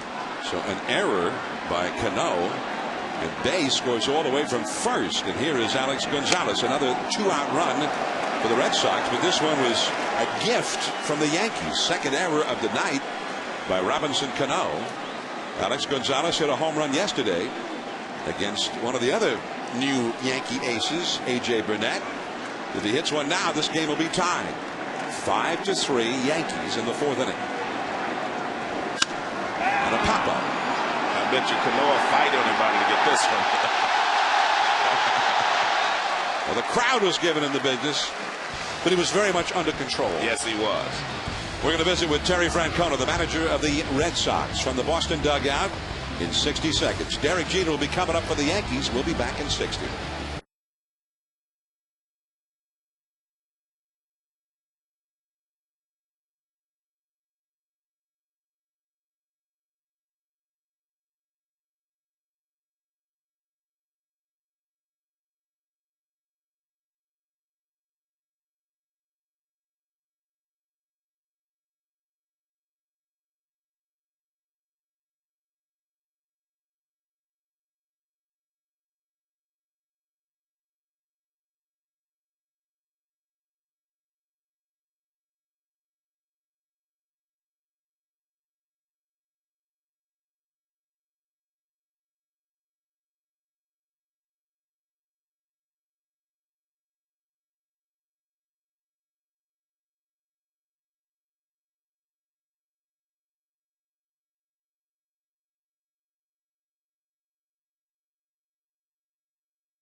5-3, and we go down to the Red Sox dugout, joined by Terry Francona. Terry, appreciate you joining us. And they're watching Josh Beckett out here. The trend of the home run, we saw it his last time out against the Blue Jays. A little bit again here tonight. What are you seeing from him on the mound? Well, it looked like early on, they're hunting first pitch fastball, and they don't need help elevating the ball. It was a little bit flat, and they're getting it up in the air. And again, they don't need help doing that. And he left the breaking ball up to Cano. The big hit in the inning, Johnny Damon had an at-bat where we got ahead. He fights one off the left, and then we missed a cutoff man. Again, and we're making CC work hard, but we don't need to give him any more runs. Well, let's talk about that offensive approach. Sabathia really looking like he's trying to work the outer third of the plate. What kind of approach do your hitters have going up there? Well, I think Pedroia was a good example. He's staying away. Petey's going out there, and then he throws that one about 95, right at his belt in to keep him honest. He knows what he's doing. He's a good pitcher. Okay, thanks, Terry. Good luck the rest of the day. Thanks. Terry Francona from the Boston dugout as we start the Yankees' fifth inning. Here's Derek Jeter. And a check swing. Pedroia. And this time they get Jeter. Only the third pitch that Jeter has seen tonight. He hit the first one over the right center field wall for a home run. He hit the second one for a single in the third inning. That started a 2-run rally, and this time he actually, right in mid-swing, decided against it. Well, he hit the ball anyway. He thought it was a fastball, John, and he took something off of it. Beckett took something off of it, and he tried to stop his swing. He thought it was another fastball, but it was not. Now, the Fenway Park groundskeeper was on the field between innings talking with the umpires, and we also saw them do a little work almost as if preparing to get that tarp deployed. So we're wondering if there might be some kind of weather on its way to Fenway Park that would cause them to utilize that tarp. Usually the groundskeeper is tuned into the weather service, keeping an eye on that radar, and the grounds crew is ready to go if called upon here. So anyway, we're just sort of giving a heads up that there might be something headed this way. The hurricane missed Boston. It was early this morning, and I mean in the wee small hours of the morning, 100 miles or so off the coast of the Boston area, Hurricane Bill. But they did get a lot of rain and a lot of thunderstorm activity here in the Boston area. Well, it's a little misty out there now, John. There are some drops falling. 1-2 the count to Johnny Damon, who had that big single that Jerry Francona was talking about. And this one is a base hit up the middle. He had a bloop single in the third that helped fuel that 2-run rally. This one a single to center. And now Mark Teixeira. The power is coming up. Coverage of the Little League World Series continues on ESPN and ESPN2 tomorrow from Williamsport, Pennsylvania. First at noon Eastern on ESPN2. It'll be Mexico and Germany. Then at 2 o'clock Eastern on ESPN, Venezuela and Japan. And at 4 Eastern on ESPN, Warner Robins, Georgia faces Mercer Island, Washington. The Little League World Series presented by Kellogg's Frosted Flakes, reduced sugar on ESPN and ESPN2 tomorrow. And that bat snapped right near the handle, and most of it ended up out on the baseline between first and second bases. And you see Johnny Damon picking up all the splitters out there.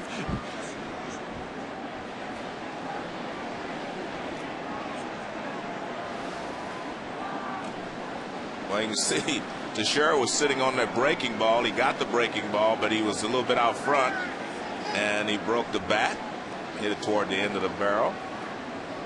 Seen a lot of bats shatter over the last couple of years. Teixeira chases the high fastball from Josh Beckett. That's more like the Josh Beckett that I remember. He throws the curveball, he's sitting on it, now he comes back with the high fastball. Because you definitely want to stay up with the fastball on Teixeira if you're going to throw it to him, especially in a fastball count. Teixeira knocked in a run with a single in the third. That was the run that put the Yankees back ahead. They lead 5-3 right now here in the fifth. And there is the big strikeout curve, but did he get a piece of it? Well, he got a piece of it, and he's wondering, I guess the question is whether he caught it or not. Teixeira's not sure. He foul tipped it. Jason Veritek acted like he just got it on the foul tip. I like the question is, did the ball hit the dirt or not?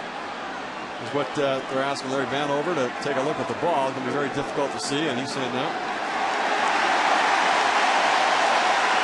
So there was no red clay on the ball. Is that the idea? I think that's what he was looking for, but I don't. That's awfully tough to find that exactly. On the ball.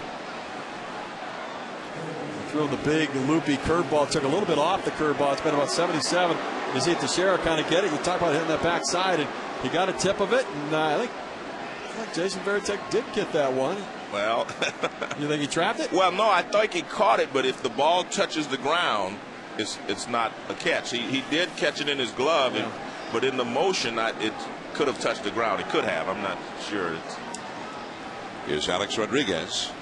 But that's the kind of curveball we're used to seeing from Beckett with 2 strikes that just puts hitters away. I mean, it's hard to make any kind of contact at that hook, but he had not had that kind of a curve tonight. No, he's been casting that curveball where he at times leads with his elbow like you're casting a fishing rod, and it just doesn't have the same kind of bite when he does that. He had that problem against the Blue Jays, and he hasn't had that good bite on the breaking ball here. Now, the last one to Teixeira was about 74 miles per hour. He's been throwing about 77, 78 most of the night. Yeah, this is not fly fishing. We're not in some trout stream here. This is big league ball. Well, he was casting that curveball, and it has not been nearly as effective as what we've seen in the past from Josh Beckett. And that's only his second strikeout. So that tells you a little something right there. Right. Beckett, 149 strikeouts in 162 in the 3rd innings before tonight. So the strikeout has always been a big part of his repertoire. Back to the bag is Damon. Damon hit a foul ball off his right knee in the Friday night ball game and left the game. And back in there tonight, and he told the manager, Joe Girardi, says, I'm playing tonight. And Girardi said, well, have you run yet? Have you tested? He says, no, but it doesn't matter. I'm playing. So David also said, I'm not that fast anymore anyway. A-Rod with a foul ball. Back toward us. 2 balls and a strike. You know what, a 2-0 fastball, and that ball was right down the heart of the plate right there. And Alex Rodriguez, when he's right, can deposit that ball way over the Green Monsters. You see them set up away, and that ball kind of tails right down the heart of the plate right there. Alex Rodriguez trying to shorten that stride to get that front foot down early enough to be able to deliver the bat to the ball. His feet are way wide apart.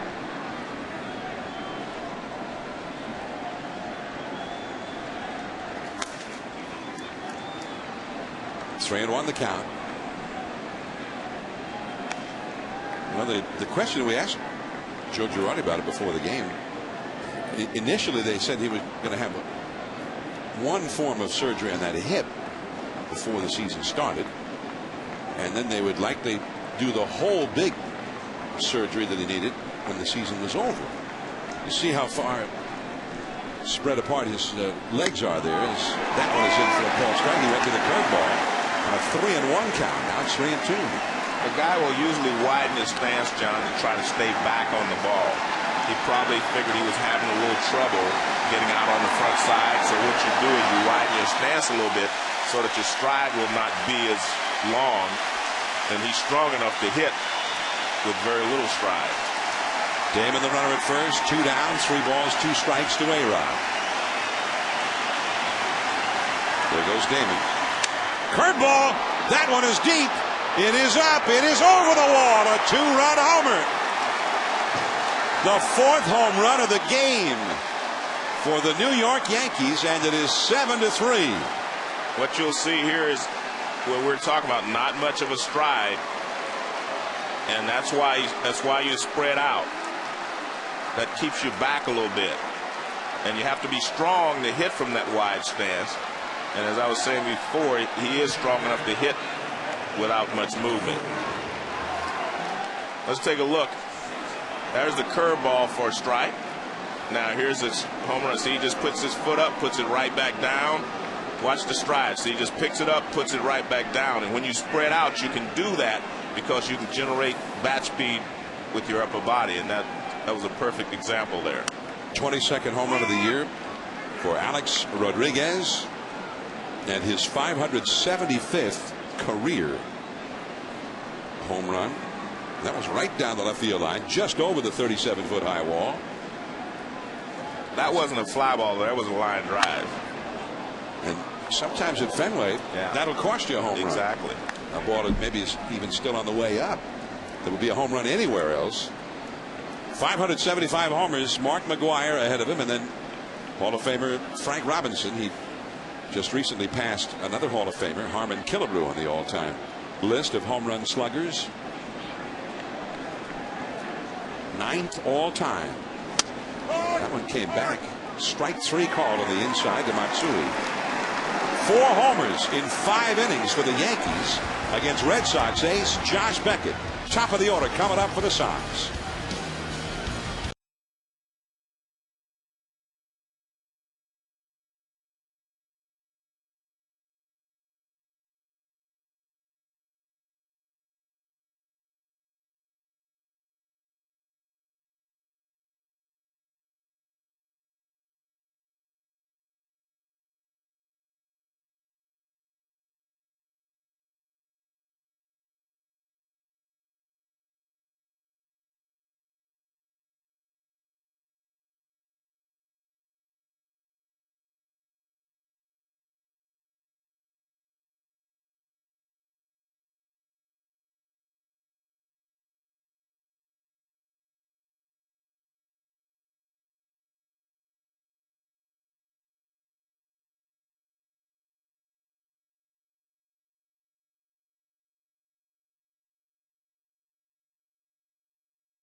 Josh Beckett.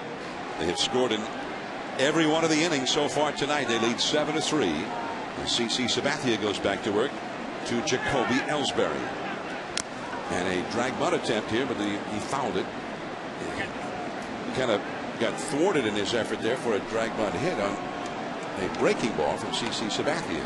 Well, he's been starting off with that high fastball, so he guessed that he was starting off with it again and try to drag it, but we mentioned CC is mixing his pitches very well. He's had 5 strikeouts, no walks. And that's how you go through a lineup a couple of times. You have to change your pattern. Jeter. And he throws out the fleet-footed Ellsbury. There is one away. Now let's go to the studio. Ryan Burr with the Sports Center right now.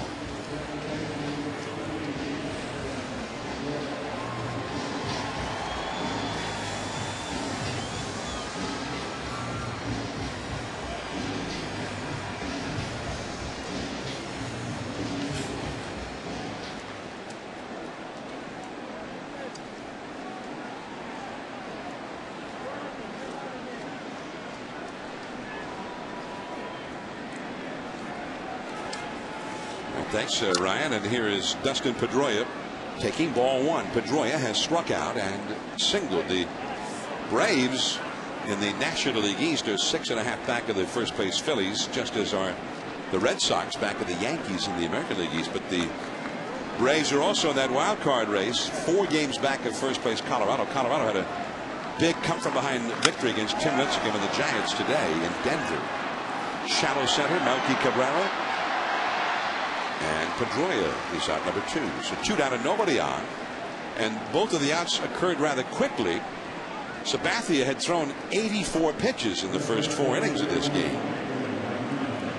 So 2 down, and here is Victor Martinez. Well, with a 7-3 lead, it gives him a little more leeway there to just go right after the hitter and not necessarily have to hit the outside edges as he was trying to do before. See, that's for me why I think the strikeout numbers are down a little bit. He's getting the more run support for the Yankees, where he can be aggressive in the zone and get those quick outs and don't worry about getting the strikeout and overpowering people. And it generally, it takes a lot of pitches to strike out a bunch of guys. Yeah, it does. It definitely. Victor Martinez is grounded out and singled. 1 ball and no strikes, the count. Martinez, and he was really shocked, I think, when he was told that he was traded by the Cleveland Indians. The only organization he had ever played for. They had signed him initially. He had been a shortstop. They converted him to being a catcher. And he, over the years, became the best hitting catcher in the American League. We're certainly right up there with any of the best. He was a cleanup hitter for some Cleveland clubs that were very good offensive clubs. He's still fairly young, and now he's a Boston Red Sox, and I think that was hard for him to comprehend.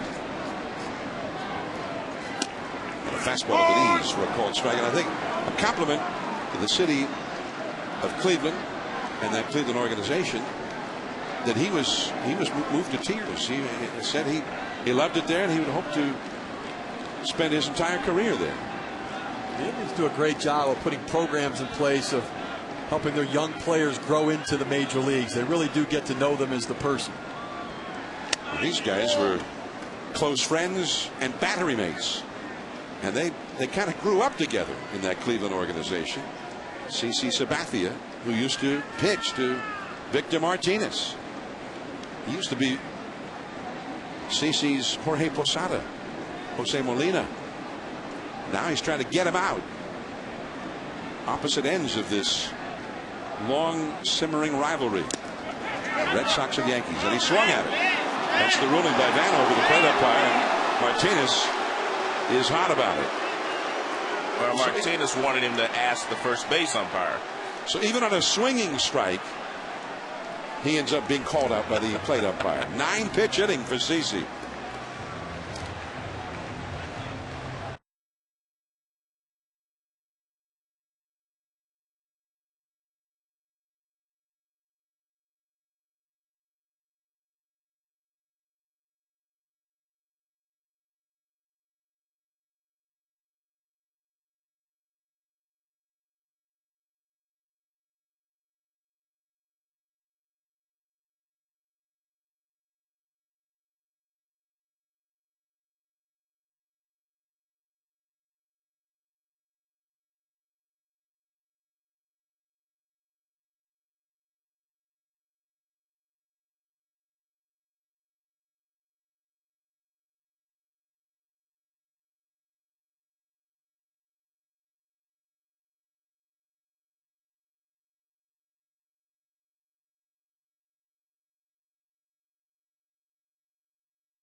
Presented by Taco Bell. Brought to you by Budweiser. Reach for the perfect combination of flavor and refreshment. Budweiser, the great American lager. Mazda's summer drive-off event. Drive off with the best deals of the summer on a fun-to-drive Mazda. And Lowe's, for all your home improvement needs. Lowe's, let's build something together.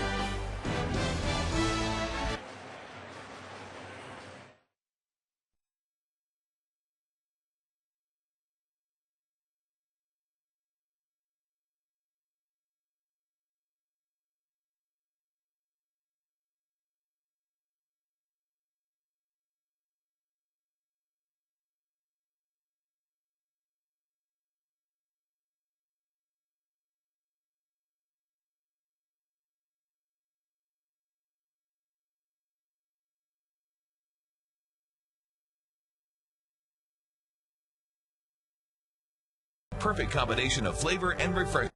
Budweiser, the great American lager. Mazda's summer drive-off event. Drive off with the best deals of the summer on a fun-to-drive Mazda. And Lowe's, for all your home improvement needs. Lowe's, let's build something together. High fastball from Josh Beckett for a swinging strike by Nick Swisher, who is lined out to short, grounded out to second. A switch hitter batting left-handed. Robinson Cano and Melky Cabrera will follow. And that one, an off-speed pitch with a lot of movement running way off the outside. 1 ball and 1 strike. A remarkable evening for the Yankees. 4 home runs in the first 5 innings against the Red Sox ace, Josh Beckett. That's smoked to Victor Martinez, and he's got it. 1 away. Nick Swisher's actually made some pretty good contact in this game, lining out to Alex Gonzalez in the first inning, and then now getting another good piece on the ball. And Victor Martinez, you see him get set for the pitch. The reactions, the nice pick on the backhand and taking it himself. And Nick Swisher not getting a lot to show for hitting the ball very, very hard in this game. And how about that for a guy who can handle himself behind the plate catching and go down to first base and pick a shot in the dirt right there. That's some versatility that will be a big value for the Boston Red Sox this year and in the future. And he was not very happy just a few moments ago when the plate umpire Vanover said he had swung and missed at that last pitch. He thought he had checked his swing and had a little argument there with Vanover. Saw that Josh Beckett curveball right there. Another just rolling curveball. He just cannot seem to get on top of it and get the bite and pull that ball down. Started at the knees or the middle of the zone and break it out of the zone. Here's Jason Bay. Probably a base hit just about anywhere else. But left field has played very shallow here because left field is very shallow. 2 down. And John, we've talked about Cano, how much he's improved. He hasn't played as well tonight, but he makes such great decisions on a double play. Now, this is a tough double play because Jeter backs up on it. Now he gives him the soft toss. Look how he comes across the bag quickly, and look at that release. He gets rid of the ball so quickly, and he's got such a strong arm. I mean, most guys, when they get rid of it quickly, it floats to first. When he gets rid of it quickly, it's on a line. It almost looked like he was so quick on that one that he wasn't even on the bag at the point where he actually caught that throw from Jeter. Well, I mean, he looked like he timed it That perfect. is quick. That's quick. Those are quick feet right there. From up here, though, John, it looks like he timed it perfectly. See, look at that. That's perfect timing. Comes across, avoids the runner, and just that's poetry in motion Now, right there. That is the quintessential phantom tag. That was beautiful. Are you saying that's the way you used to do it? No. I didn't have a strong arm like that. I had to step on the bag and jump across because I didn't have that strong, quick arm. I don't know many infielders that have a quick arm like that. He's got a shortstop's arm on the second base side. Manny Del Carmen up in the Boston bullpen. Cabrera to Pedroia. I was more like that, John. Like Pedroia. Come get it and throw him out. That's the first thing I thought of there. That's just like Joe. Youkilis, Bay, Lowell.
swing to the back here in the third. Well, I've never seen anything like that, John. I've never seen 4 home runs in a row. Yankees Red Sox, seen here on Sunday Night Baseball. A couple of years ago, the Yankees had a 3-0 lead when Manny Ramirez, J.D. Drew, Mike Lowell, and Jason Varitek homered in succession. 4 straight batters, 4 solo homers, and suddenly they were ahead. Again, part of our 20 years of coverage on Sunday Night Baseball and on ESPN.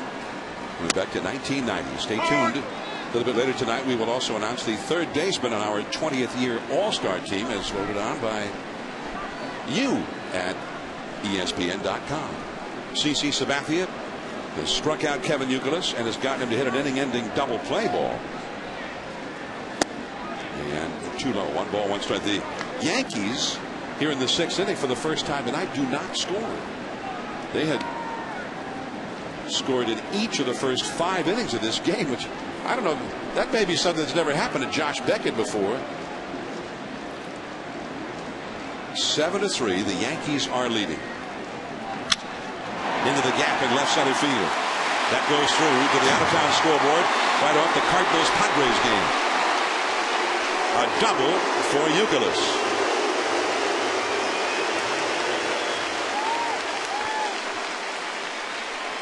Kevin Youkilis, such a good hitter. He covers the whole plate, and that's not an easy thing to do with Sabathia as hard as he can throw. And you take a look at them setting up away with the ball down in the zone, able to go out and get it, pull it into the left center field gap. Good piece of hitting right there. Stays on the ball, doesn't try to do too much. Thinking about going right back up the middle, allows him to stay on it, on that ball down and away, and rip it into the gap. And that look from K-Zone brought to you by Ford. Here's Jason Bay, who has struck out and singled and scored a run. And that changeup in there for a called strike from Sabathia. Got the high strike there.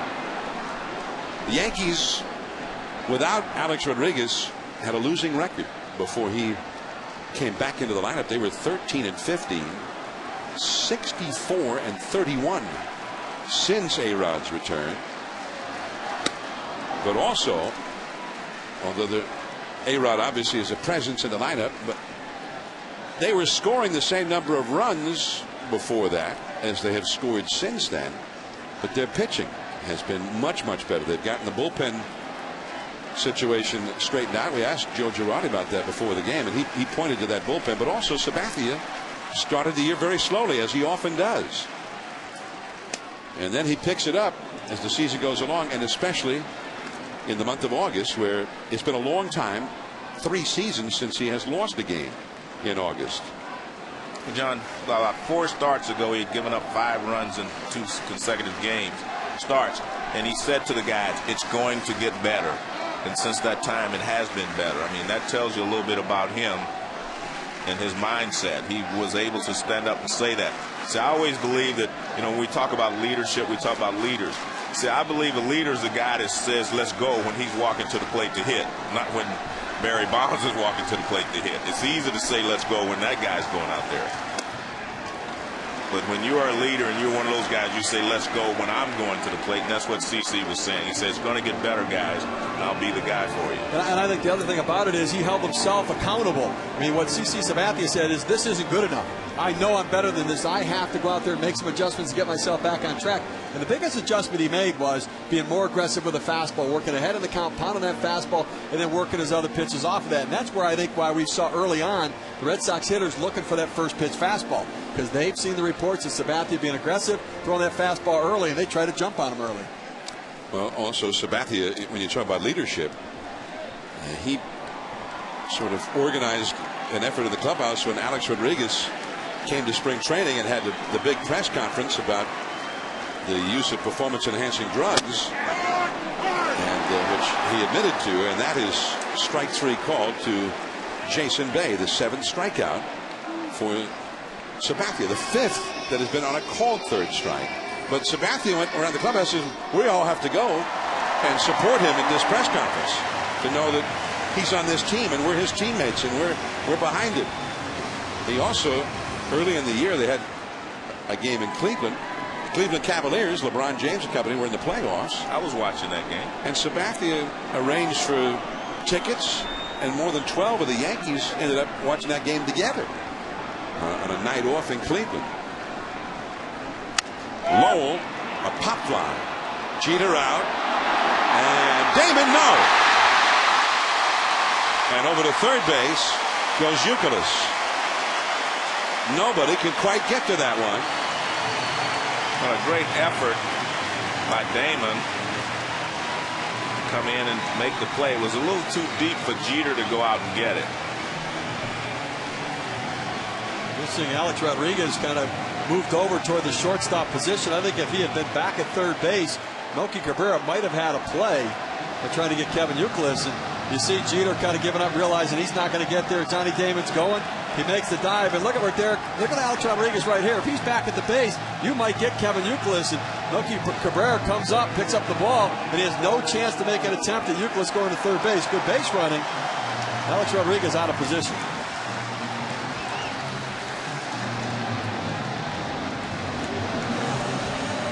It was odd. Yeah, but you have to be careful, because if he throws that ball at third base, it would allow the runner to go to second, because he was standing up there halfway ready to go. But if Alex is there and they got a clear shot, then you take it. But you can see Alex Rodriguez was pointing at second base too, because you want to keep the double play in order if you can. Here is Rocco Baldelli. He has singled home a run and is lined out to A-Rod at third. Ball one is Sabathia. He's over 100 pitches for the night, and most of them have been delivered under duress. The Red Sox have had 8 hits against him. There have been a couple of errors committed behind Sabathia. He's not walked anybody. 10 men have reached though. Right field. Tagging up at third is Youkilis. Swisher, who does not have a strong arm, takes it. And Youkilis trots home with the 4th Boston run. Sacrifice fly. The second RBI of the night for Baldelli. Well, good job by Baldelli just to make sure he gets the ball into the outfield and not hit a ground ball and end up hitting into a double play and leaving the runner at third. Everybody wants to get a base hit with that runner at third, but the most important thing is to make sure you get him in if there are less than 2 outs. Get the ball to the outfield. Now Jason Varitek against Sabathia. Varitek singled home a run. Actually, they gave him credit for a double back in the second inning, and he reached on an error by Cano in the 4th. Just off the outside, ball one. 7-4 Yankees. And what happened to our pitching duel? Weren't we expecting 1-0? I wasn't. Well, pretty good lineups as well to grind out some at bats. Too many good hitters in both lineups for it to be 1-0. And that is a ball outside. 2-0. As Derek Jeter, he led off the game with a home run. First pitch he saw, hit it over the right field wall for a home run. Cano hit a curveball into the bleachers in right for a home run. There's A-Rod. He hit a 2-run homer. He's the only one who went to over the left field wall. Pop fly. Cano out. Swisher in. 1 run for Boston, and we head to the late innings. Yankees with the advantage. Molina and then Derek Jeter coming up. 7-4. The Yankees leading the Red Sox.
7th inning against Josh Beckett. Jose Molina leads off. He's in the lineup rather than Posada, who gets a night of rest. And strike one swinging. And an off-speed delivery there from Beckett. Derek Jeter on deck. Johnny Damon due up third in the inning. Josh Beckett allowed runs in each of the first 5 innings. And we did some checking with the Elias Statistical Bureau. And that had never happened to Beckett in his career until tonight. Never allowing 1 run or more in each of the first 5 innings of a game. That really speaks to the Yankee lineup, that there are threats up and down the lineup, and it doesn't matter where the inning ends. That next group of hitters coming up have ways to get on base, advance the bases, and score runs. Strike 3 call to Molina, and that is the fourth strikeout for Josh Beckett, and Jeter is coming up. Now, Josh Beckett, we talked about, he has certain hitters that he'll attack with the fastball, and other guys he'll go at him with the off-speed stuff. And with Derek Jeter, he went at him with a fastball. He's done that throughout his career, trying to get him. Hideki Matsui, same thing. Matsui tends to be vulnerable to that high fastball. Back to the fastball with Jeter, but the middle of the lineup guys, Mark Teixeira, Alex Rodriguez, those are the guys he goes to the breaking ball with. But that pattern, the Yankees hitters have been on the pattern. Jeter in his first 3 at-bats of this game today has swung at the first pitch. That's the first pitch he's taken in this game. He has homered, singled, and on a check swing, grounded out.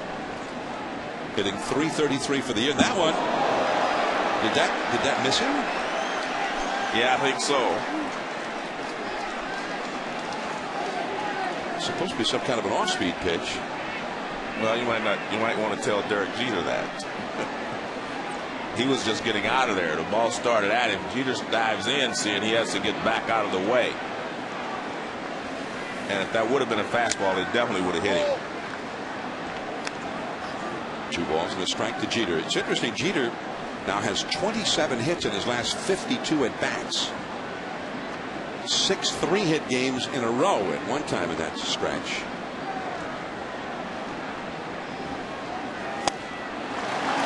Disappeared up there. Strike 2.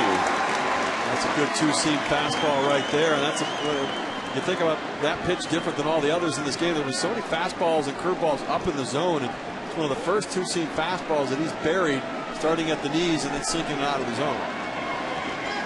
2-2 to Jeter. 1 out, nobody on. Johnny Damon is on deck. 7-4. The Yankees lead. That is the high riding fastball fouled. The rooftop boxes off to the right. In the bullpen, Manny Del Carmen is up again. He had been up a little bit earlier. 4 home runs for the Yankees. Jeter, Matsui, Cano, and Alex Rodriguez have all gone deep against Beckett. And that's a foul. Now Beckett, the year he first came to the Red Sox, was a very disappointing season. 2006. He ended up allowing 36 home runs that year, and his earned run average for the year ended up a little above 5. But then he came back in 2007, and he was a 20-game winner, and in the big games in October he was almost untouchable. Here's the 2-2 pitch. Jeter to short. Alex Gonzalez just got it. There, Jeter doesn't get a hit every time. You try to figure out baseball, though, and yesterday the Red Sox win 11-1. Well, the Yankees end up with 16 base runners, and only 1 ends up scoring for the game. Today, 8 base runners have reached base, and 7 of them have scored. That's the difference of the home run ball. And the only one that scored yesterday was Nick Swisher. Right. His home run. 16 base runners here yesterday. What do they have? 12 hits? 1 run. It's a funny game. And that is a strike on the inside. I've always said that that's the great thing about this game. Every day a different game breaks out. I mean, it may be a 1-0 game, a 2-1, 3-1. No 2 baseball games in a row are ever going to be identical. I mean, it's just amazing how that works. And a lot of it has to do with pitching, of course. It may be 20-11. Yeah. That is a 3-up, 3-down inning. Beckett has retired 7 in a row. Trailing by 3.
ESPN Sunday Night Baseball from Fenway Park, presented by Taco Bell. It has been an action-packed weekend. Yankees and Red Sox, 20-11 Yankees on Friday, 14-1 Red Sox yesterday, and so far 7-4 Yankees this evening. So the Yankees have scored 28 runs in these 3 games, but they have allowed 29.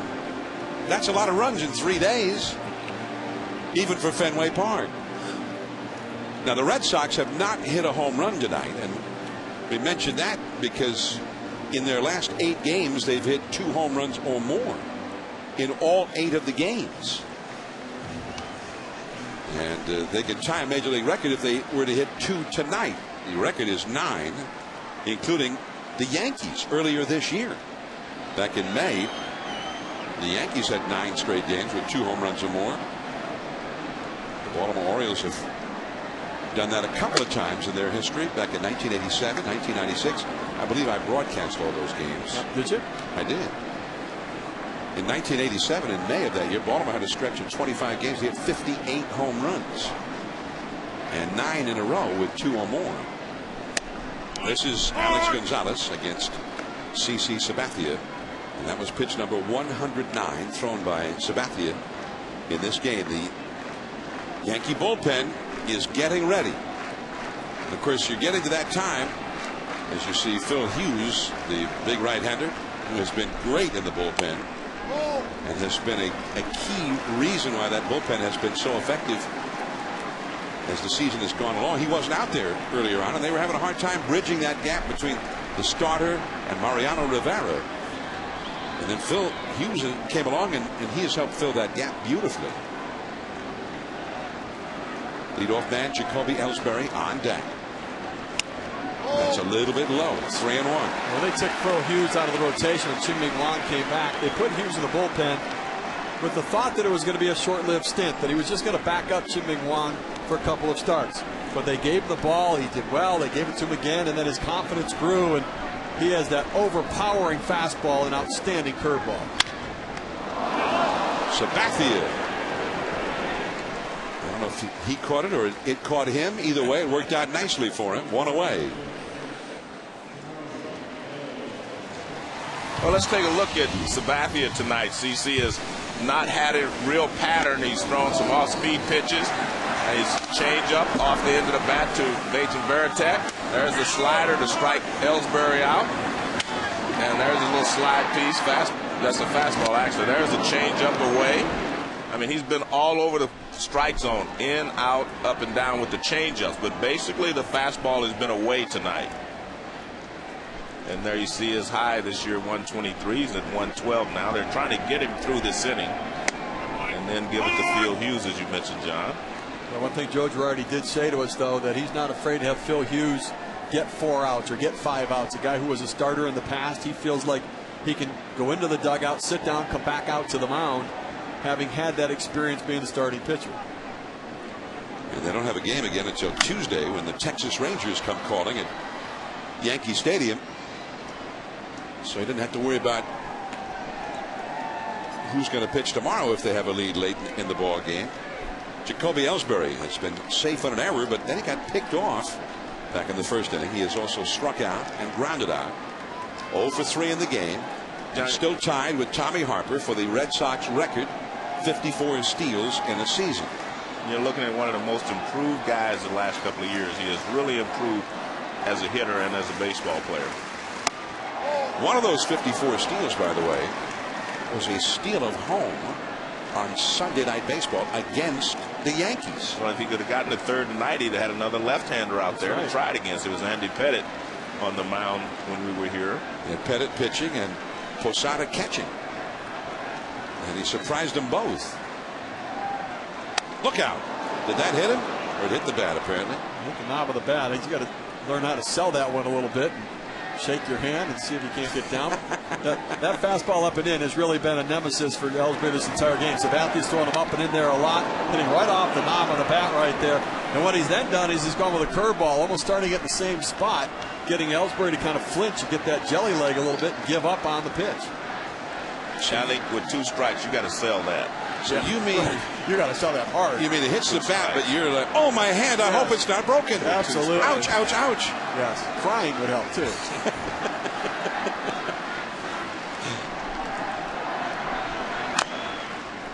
Ouch! Ouch! Ouch! Oh.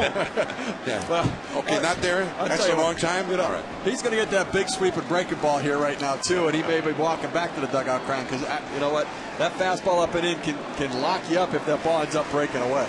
Well, what happens is a good left-handed pitcher, they'll go right this much break on one, and then the next one they'll really snap it off and start it in the same spot. You can't stay there. I guess there's no crying in baseball, is there?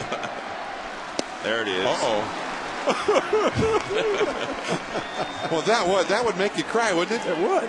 Well, the problem is he knows it's coming at some point. You know, that's the problem. Right. You can't do anything about it. Nothing you can do about it.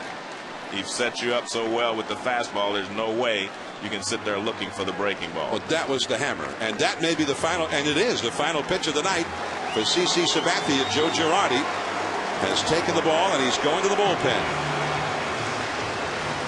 So Sabathia finishes with a flourish, and one of the best breaking balls he broke off all night was strike 3 to Jacoby Ellsbury. Pedroia coming up.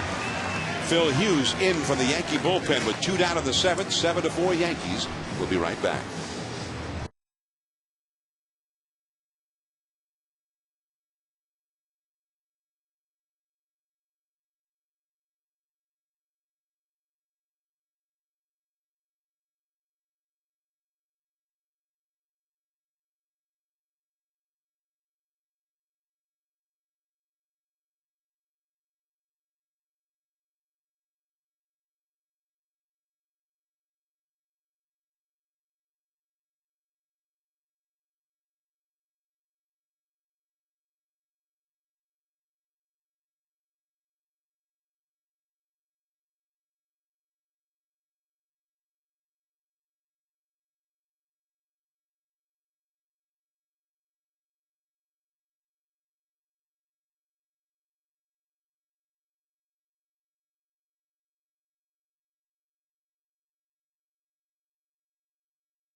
This is the 902nd game at Fenway Park between the Red Sox and Yankees. Fenway opened in 1912. The Red Sox haven't won as many World Series as the Yankees, but they have won more games than they've lost against the Yankees here, going back to 1912. Also been 4 ties. And of course, if you have an official game, 4.5 or 5 innings have been played, and you end up getting rained out, something like that, then in the old days that whole game would just be replayed. So the game would exist, not included in the standings as a tie game. There's no such thing as a tie game in baseball. Here is Pedroia, and he takes a called strike from Phil Hughes. Hughes, a guy they thought was going to be a star as a starting pitcher. That never really happened, but it looks like he's going to be a star as a relief pitcher.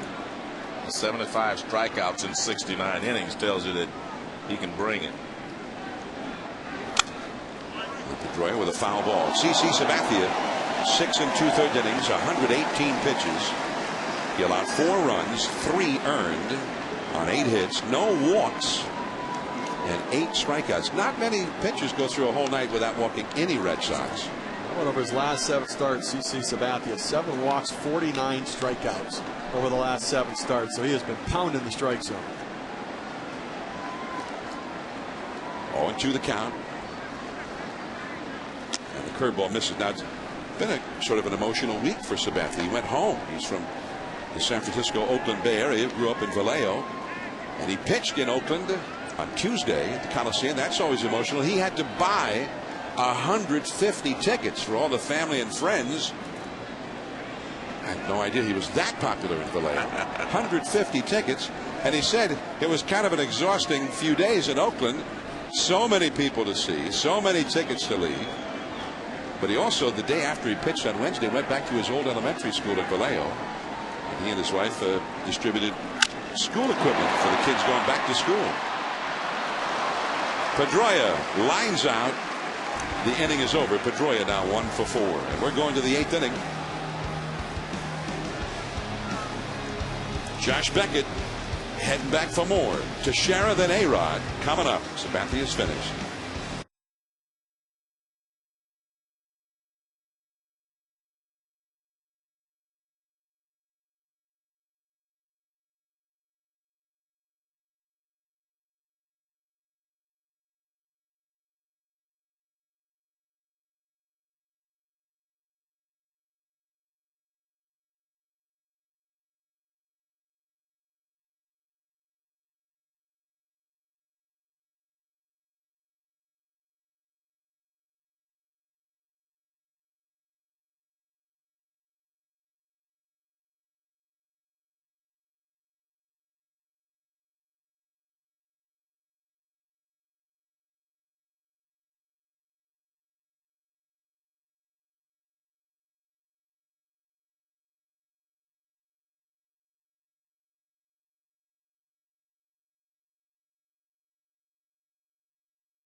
Taco Bell, think outside the bun.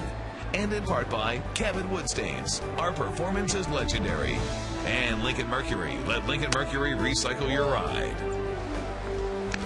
Yeah, ball 1 from Josh Beckett to Mark Teixeira. Top of the 8th inning, Yankees 7, Red Sox 4. Teixeira has knocked in a run with a single. Pops this one up. Euclid. 1 away. Alex Rodriguez coming up. We talked about Mark Teixeira and how he stays on his backside. And watch this. This is the new angle for the power hitter. It used to be you could draw a middle there. That's not the way it is anymore. You see how he stays behind on his backside, even as his foot comes up in the air. Now watch A-Rod. He just kind of picks his foot up, puts it back down, and he goes to his front side. See, his weight goes to his front side. It's coming off his backside. And that's the difference between those two guys as hitters. You see that you can pitch Teixeira up because he drops his back shoulders so quickly. A-Rod, you can't pitch him up as consistently as you can Teixeira. A-Rod 3 RBIs tonight. He hit a home run over the left field wall in the 5th inning. And that was the last time the Yankees scored. That was their 4th home run of the night against Beckett. And he hit it over that big wall, the green monster in left field, right down the left field line, close to Carlton Fisk's foul pole. A-Rod also delivered a run with an infield out in the 3rd inning. Curveball fouled and out of play. And he hit a curveball for the home run back in the 5th inning. Well, that's how you go through a lineup, get them thinking and looking for pitches, and you can still get away with it. Because he hit the home run off the curveball, he was probably not looking for a curveball. So he throws him another one, and even though it wasn't a good curveball, because he wasn't thinking curveball, he fouled it off instead of hitting it over the wall again. Whereas before, he was looking for the curveball after he had thrown him a couple. And curve was in the dirt. The count is 2-2. You know, Tom Seaver, your old teammate, taught you a lot about the art of pitching. Correct. They'll carve it up in the Boston bullpen again. He was saying that in a blowout, sometimes you maybe have an 8-1 lead, whatever. And he might have thought, you know, I think I could have get this guy out on a certain pitch. But I'm throw him the other one. But he would try to see if he was right. And that strike 3 call to A-Rod. Came back with the fastball. The 5th strikeout for Beckett. 2 down. They were throwing him so many curveballs, and Alex Rodriguez fought off the one earlier in the bat that I think he was looking off speed. And, you know, we see Josh Beckett later in this game is going to the 2-seam fastball with much better action and starting it at the knees. So where it hasn't been as effective as you'd like, he at least is starting to figure some things out here in this game, and that's where you want to throw that pitch. Down in the zone on the outside corner, tail it back in just a little bit. Outstanding pitch. Alex didn't like it. Yeah, that wasn't Alex's phrase for it. No. Outstanding pitch. Yeah, different analysis on that. Truly. Matsui homered his first time, is also lined out to right center and struck out. But Seaver said he'd be ahead 8-1, and they always would pitch, say, a big hitter a certain way, but he always would think, I think I could maybe get a fastball by him on the inside. And he would try it. He says, and I might have been right, and I get by, or he might hit a home run, but it was 8-1. Yeah. Bases empty. So he said, hey, I can just file that away for the next time when maybe the game was on the line and I'm facing that same guy. And he wouldn't mind giving up a home run in a spot like that just to find something out about a hitter when in a tight game you really couldn't afford to experiment like that. 1-1 the count to Matsui. Matsui had a 7 RBI game here on Friday, and he had a couple of home runs in that game. 2 hits, 2 homers, 7 runs batted in. Another home run tonight. And that was a big fly tonight. That was a home run hitter's home run. It was a fastball up at the top of the strike zone and a soaring shot into the bleachers and right as the curveball is at the knees for a called strike. Matsui is a guy that in his prime was a good fastball hitter. As he's gotten a little bit older, he's really shifted a little bit more to the breaking ball, and that high hard fastball gives him some difficulty. But I think he just looked for it. He turned it up a little bit, cheated on that high fastball, and made Josh Beckett pay for it on the first pitch in his first at bat. That ball is hit deep down the line, way back there. Goodbye. His second home run of the night for the second time of the weekend. He's had a 2 home run game. And that is the 5th home run against Beckett by the Yankees in this game. Well, he tried to get inside with a fastball, and he didn't get it in enough. And Matsui pulls it right down the line. And watch, the target's there, but he didn't get that ball in. He got it on the inside corner, and he was able to get to it.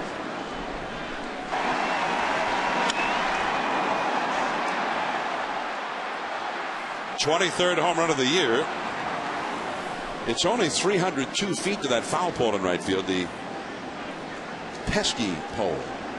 And for John Pesky, although it wasn't really a compliment to Pesky, who was not a home run hitter. It was one of his teammates just said, the only home runs you ever hit are around that 302-foot marker down the right field line, so they called it Pesky's pole. Let's take a look at the swing in ultra slow motion.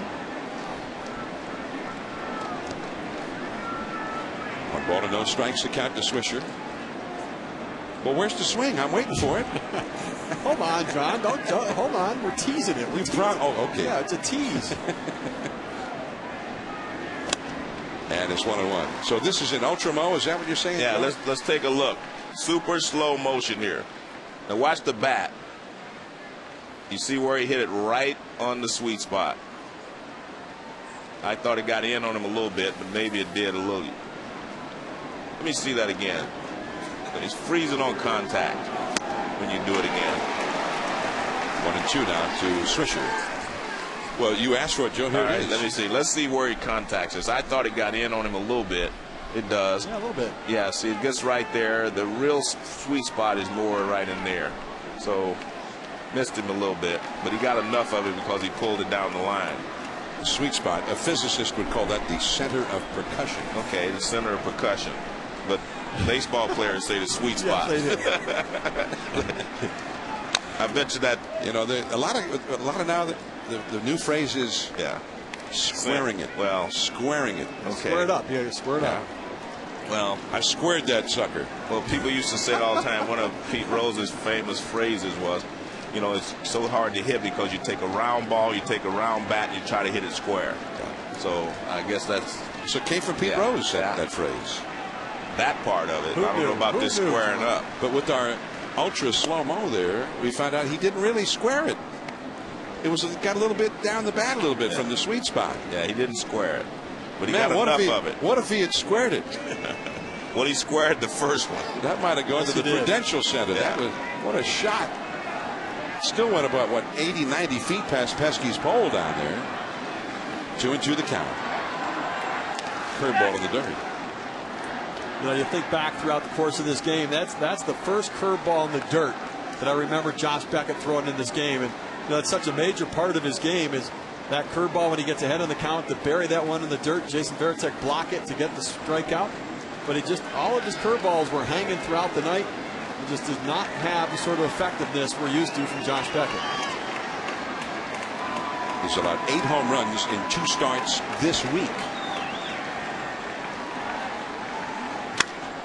A soaring fly ball to right. Baldelli, I beg your pardon. And that's the inning. 5 homers in 8 innings allowed by Josh Beckett. Now the big hitters for the Red Sox: Martinez, Youkilis, Jason Bay coming up. They trail 8-4.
He's leading the Red Sox, but Red Sox fans, they don't leave Fenway Park early, especially if it's Red Sox Yankees.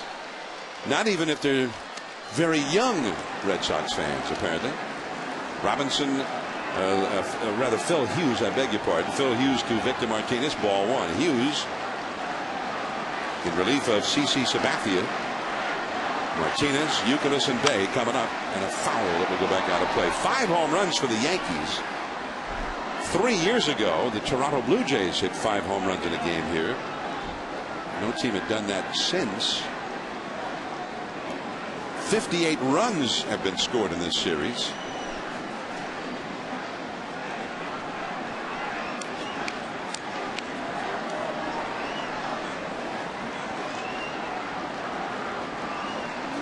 It's the most total runs in a 3-game series in the history of the Red Sox-Yankees matchup, whether at Fenway or Yankee Stadium or at the Huntington Avenue grounds, or Hilltop Park where the Yankees played, or even the Polo Grounds where they played before Yankee Stadium was built.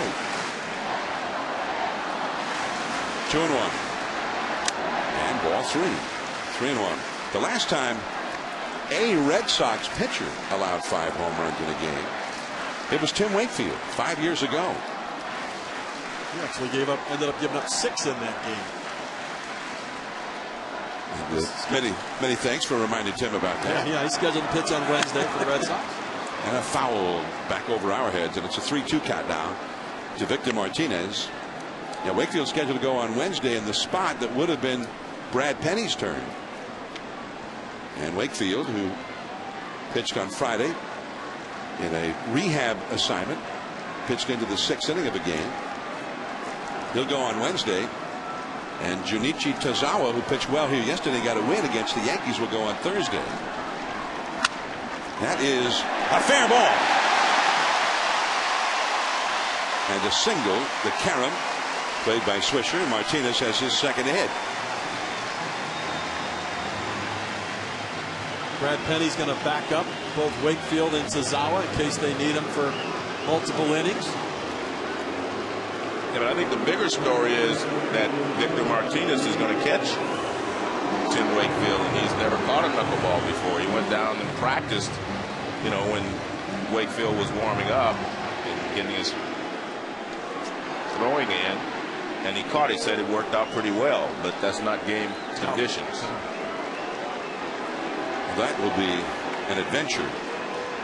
Here's Youkilis, and there is ball 1. The Red Sox, in their last 8 games before tonight, hit 20 home runs. They have not hit one tonight. And Wakefield was injured. He's been in the disabled list since July 21st, but hadn't pitched since July the 8th.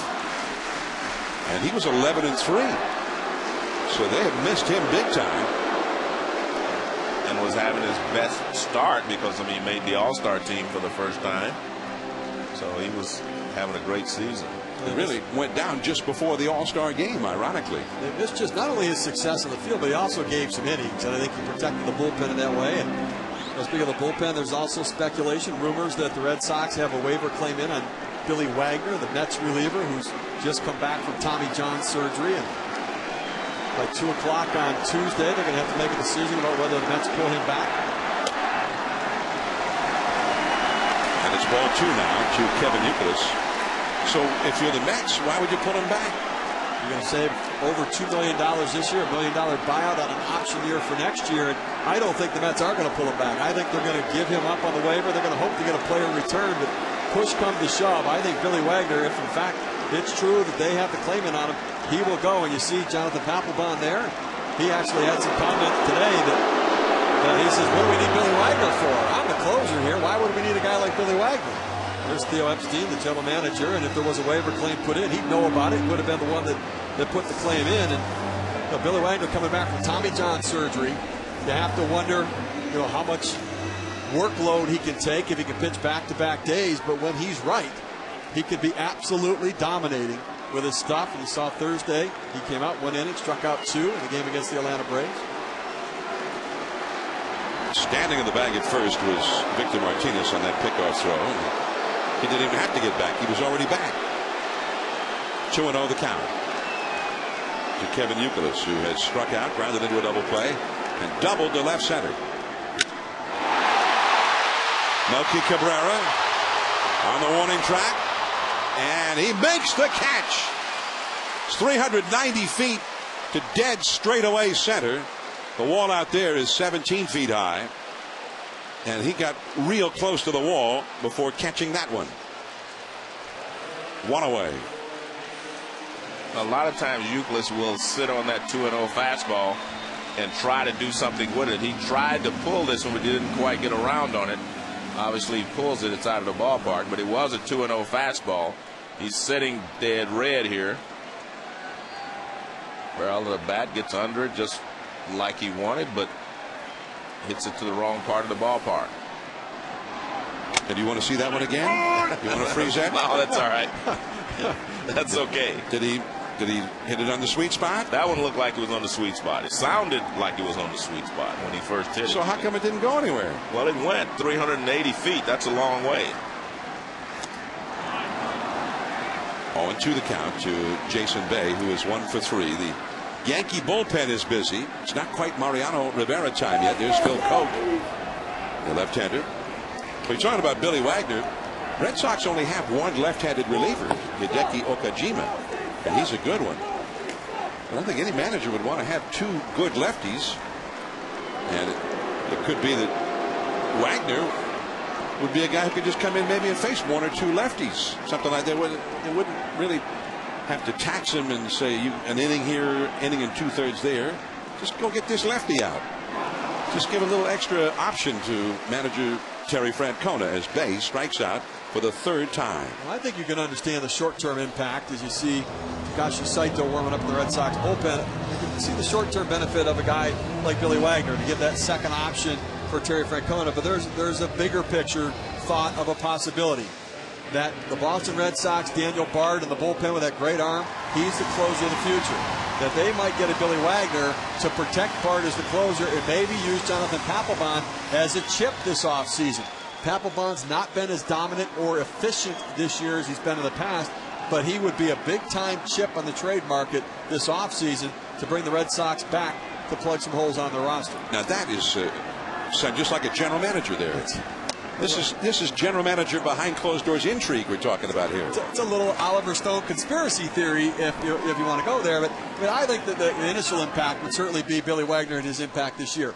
But you can understand that what Victor Martinez, the versatility he gives the Red Sox for their planning for the future, a guy like Billy Wagner with an option year for next year would protect them in that regard as well. And that's a called strike to Mike Lowell. Lowell has had a double and a single in 3 at-bats. The only thing I would say to that is he wants to trade everybody. Yeah. Now you're going to trade Papelbon. I guess, but if you can fill a hole. Remember at the beginning of the season, we thought Boston had the most depth in starting pitching and pitching as anyone. A pop fly, shallow right. Here comes Swisher. He's got it in a slide. Nick Swisher takes away the possible bloop single. J.D. Drew had come out on deck. He would have been up next. And we're heading to the 9th inning. Robinson Cano, who has a home run tonight, coming up 8-4 Yankees.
The Yankees leading the Red Sox. Now, during the week, fans have been helping us celebrate our 20th season of Major League Baseball coverage on ESPN, going to the MLB page at ESPN.com, voting for third baseman in our 20th year All-Star team. The nominees, Alex Rodriguez, Wade Boggs, and Chipper Jones. And the winner, Chipper Jones.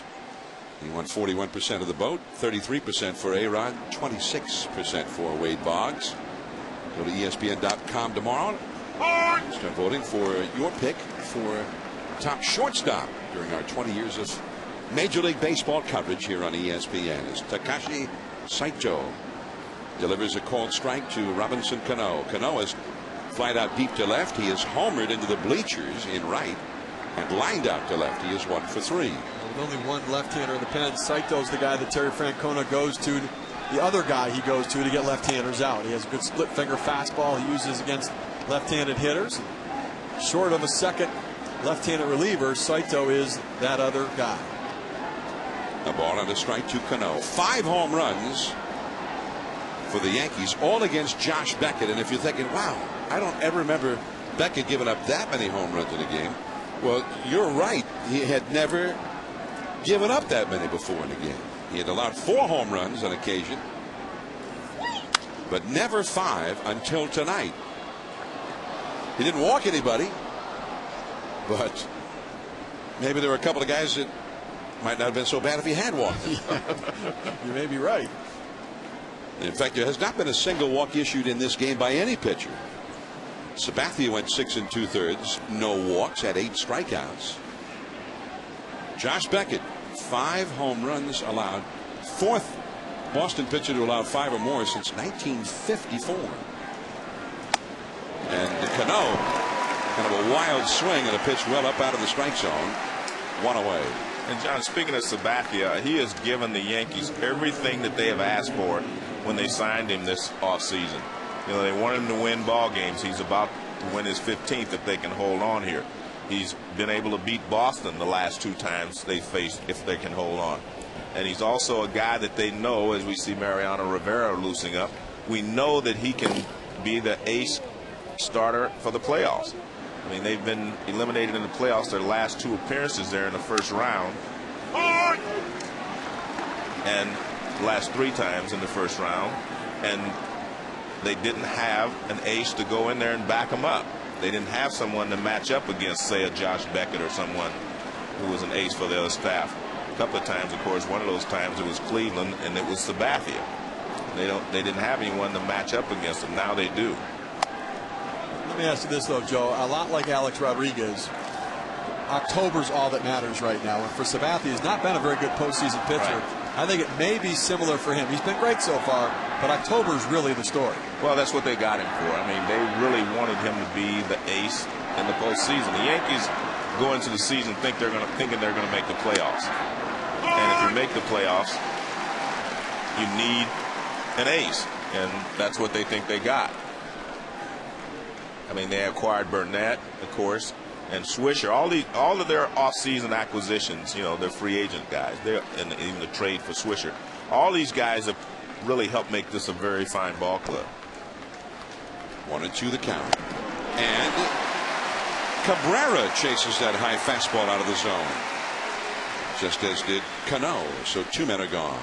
This summer, please join Major League Baseball and the People All-Stars among us in your community by signing up to volunteer at MLBGoBeyond.com. MLBGoBeyond.com.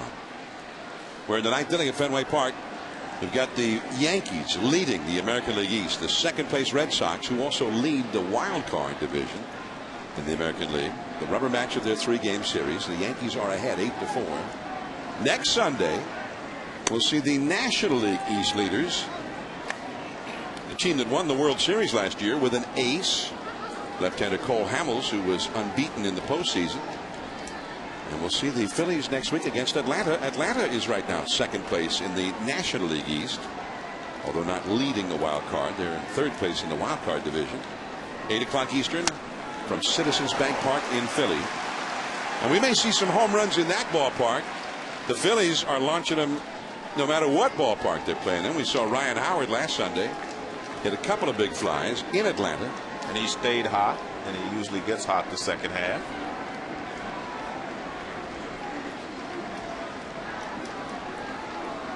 One ball, one strike to count, and he drops that slider in there for a strike. One ball and two strikes.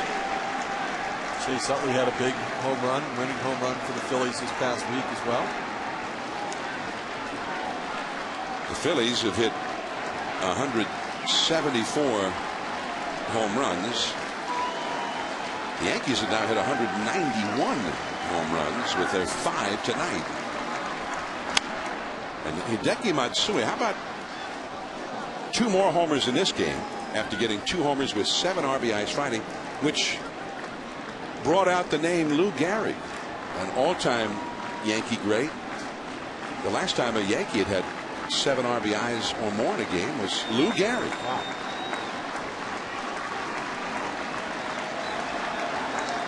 Hideki Matsui, in Japan he was known as Godzilla. He was the great home run hitter at that time for the Tokyo Giants. And that's a base hit for Jose Molina. And that will allow Derek Jeter another trip to the plate. Jeter set the tone for the home run derby for the Yankees tonight. He hit the first pitch thrown by Josh Beckett over the right center field wall into the Boston bullpen for a home run. The first of what has turned into 5 home runs. He also singled in the third and has grounded out twice. Josh Beckett is going to head in. Tell you what, though, a lot of credit to Josh Beckett. I mean, he got knocked around a little bit, but he gave innings, and I think that's saving the bullpen a little bit, understanding they don't get the day off tomorrow. They're going to have to keep playing through, and he's protected the bullpen despite the overall performance. Pedroia and the put out by Gonzalez, forcing Molina. Jeter 2 for 5. Well, Mariano Rivera is ready in the bullpen. Baldelli, Varitek, Alex Gonzalez due up. They've got Big Papi, J.D. Drew among others still available on the bench. The great Rivera could be about to make his entrance.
Yankees 8, Boston 4 as we go to the last of the 9th inning. It is not a rule book save opportunity as Rivera comes in, but our Chevrolet player of the game is Hideki Matsui. 2 home runs for the second time in a game this weekend. Chevrolet is proud to recognize today's best and tomorrow's future, supporting youth baseball nationwide. Matsui-san a big night at Fenway against the rivals. Here is Baldelli against the great Rivera. I said Baldelli. That is obviously not Baldelli. That is J.D. Drew pinch hitting for Baldelli. So Drew with Varitek out on deck. They also still have David Ortiz available. We mentioned that they'd had 2 home runs or more in each of 8 straight games, did the Red Sox, for 20 home runs total. Of those 20 home runs, Big Papi hit 5 of them. He's been swinging the bat real well here in the last week to 10 days. Ball 3. We saw Mariano Rivera's numbers. He has 8 walks this year, so he does tend to throw strikes. So fall behind 3-0 is not a common thing for him at all. 8 walks in 52 innings pitched. And he walked him on 4 pitches. Now remember, this is not a save situation. His numbers, like a lot of closers, it's not as good when it's not a save situation. Molina out to counsel Rivera. Well, I think one of the reasons they wanted to use him is because he hasn't pitched this entire weekend because of all the big numbers that were thrown up there by the Yankees and Boston. So they didn't need him to close out a 20-11 victory. No. They didn't need him when they were behind 14-1 yesterday. No. David Ortiz still in the dugout. Standing on the top step, just reminding Joe Girardi that he's lurking in the shadows. They're not holding Drew at first, so he takes off and goes to second base uncontested as Varitek takes a strike. Good move there. Stay out of a double play, and you figure Varitek's going to take a pitch and at least force Rivera to throw a strike, his first strike since entering the game. So you stay out of a double play and a line drive as well. And the cutter off the inside. A ball and a strike. Now, the Red Sox have been tougher on Mariano Rivera than any other team. Surely they've seen him more than any other team. He has converted 32 consecutive save opportunities, which is the longest such streak in his career. He's had 36 saves in 37 chances overall this year.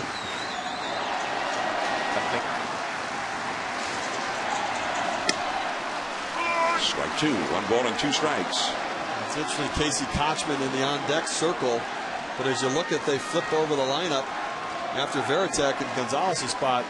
I mean, where will they use David Ortiz if they don't use him in Gonzalez's spot? I guess maybe in Ellsbury's position. You can. Strike 3 called, that little backdoor cutter. I don't think they're planning on using Ortiz. Well, what you called it, John, a backdoor cutter starts toward the off the outside, and just comes back and catches some part of the catcher's glove. Yeah, didn't actually catch the plate, did he? According to K-Zone. Casey Kochman. Well, they are going to use Casey Kochman. But Big Papi, so far we have not seen him. They can move to the bat rack or even to pick up a batting helmet. I understand you're 4 runs down, and he's not the guy that's going to swing the bat to tie the game up. But when you get to that point where you have somebody to tie the game up, you're not going to hit for those guys. You're not going to hit for Youkilis or Victor Martinez or Bay.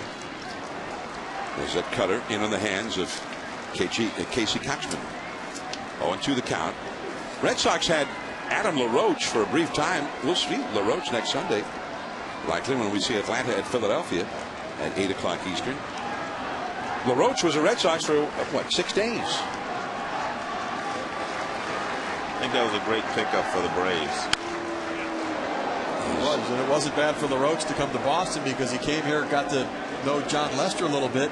When he got traded to Atlanta, he's staying at John Lester's house in the Atlanta area now. So that's a pretty good teammate when you've been with somebody for 6 days and they say, here's the keys to the house. So he must be a good guy. Got to be a good guy. Mariano Rivera. And the foul off the foot by Casey Kotchman. John, I mentioned to you I went into the umpires room today and spoke with Joe West and all the guys, and they wanted me to remind everybody that they have this. It's called Umps Charity, UMPS, Umps Care, and it's a charitable organization that they raise money. They have a golf tournament in Phoenix in January every year, and they raise money and give it out to charities. It's Umps Care Charities. There's Joe West. Cowboy. Some guys call him Country Joe West, but he's not just an umpire. He's a recording artist. Yes, he is. Just ask him; he'll tell you. He did. He gave me a couple of new. You got a new CD? Yeah, it's coming out pretty soon. Yeah. Are you holding out on us? Well, I mean, I'll tell you, Rivera wanted that last pitch too because he thought it was similar to the one he got to strike out on Veritek. If you love me half as much as I love Wait a minute. Well, you're cold, cold heart. It's only 8-4, John. Oh, it's not a trio up here, is it? No. I'm just trying to. Good, I'm just checking. I'm trying to evoke a little Joe West. I got you. Yeah. 1 ball and 2 strikes. Although that was a little Hank Williams, actually. I don't have Joe's CD. So 2 men are gone. Kotchman retired. Over to third goes J.D. Drew, and now Ellsbury. In the wild card division, the Rangers won today down in St. Petersburg, Florida, beating the Rays. Back of Scott Feldman. And so, in the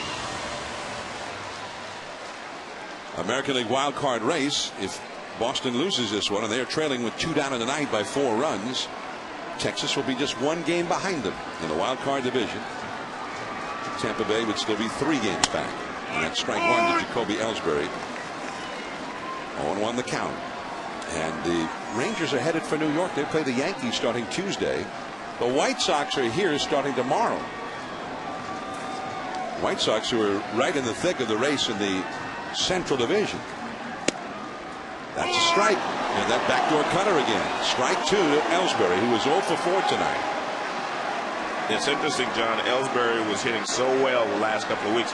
All of a sudden, he went 0 for 5 yesterday, and he's staring at another 0 for 5 today. That tells you why it's so difficult to be an everyday player and hit 300.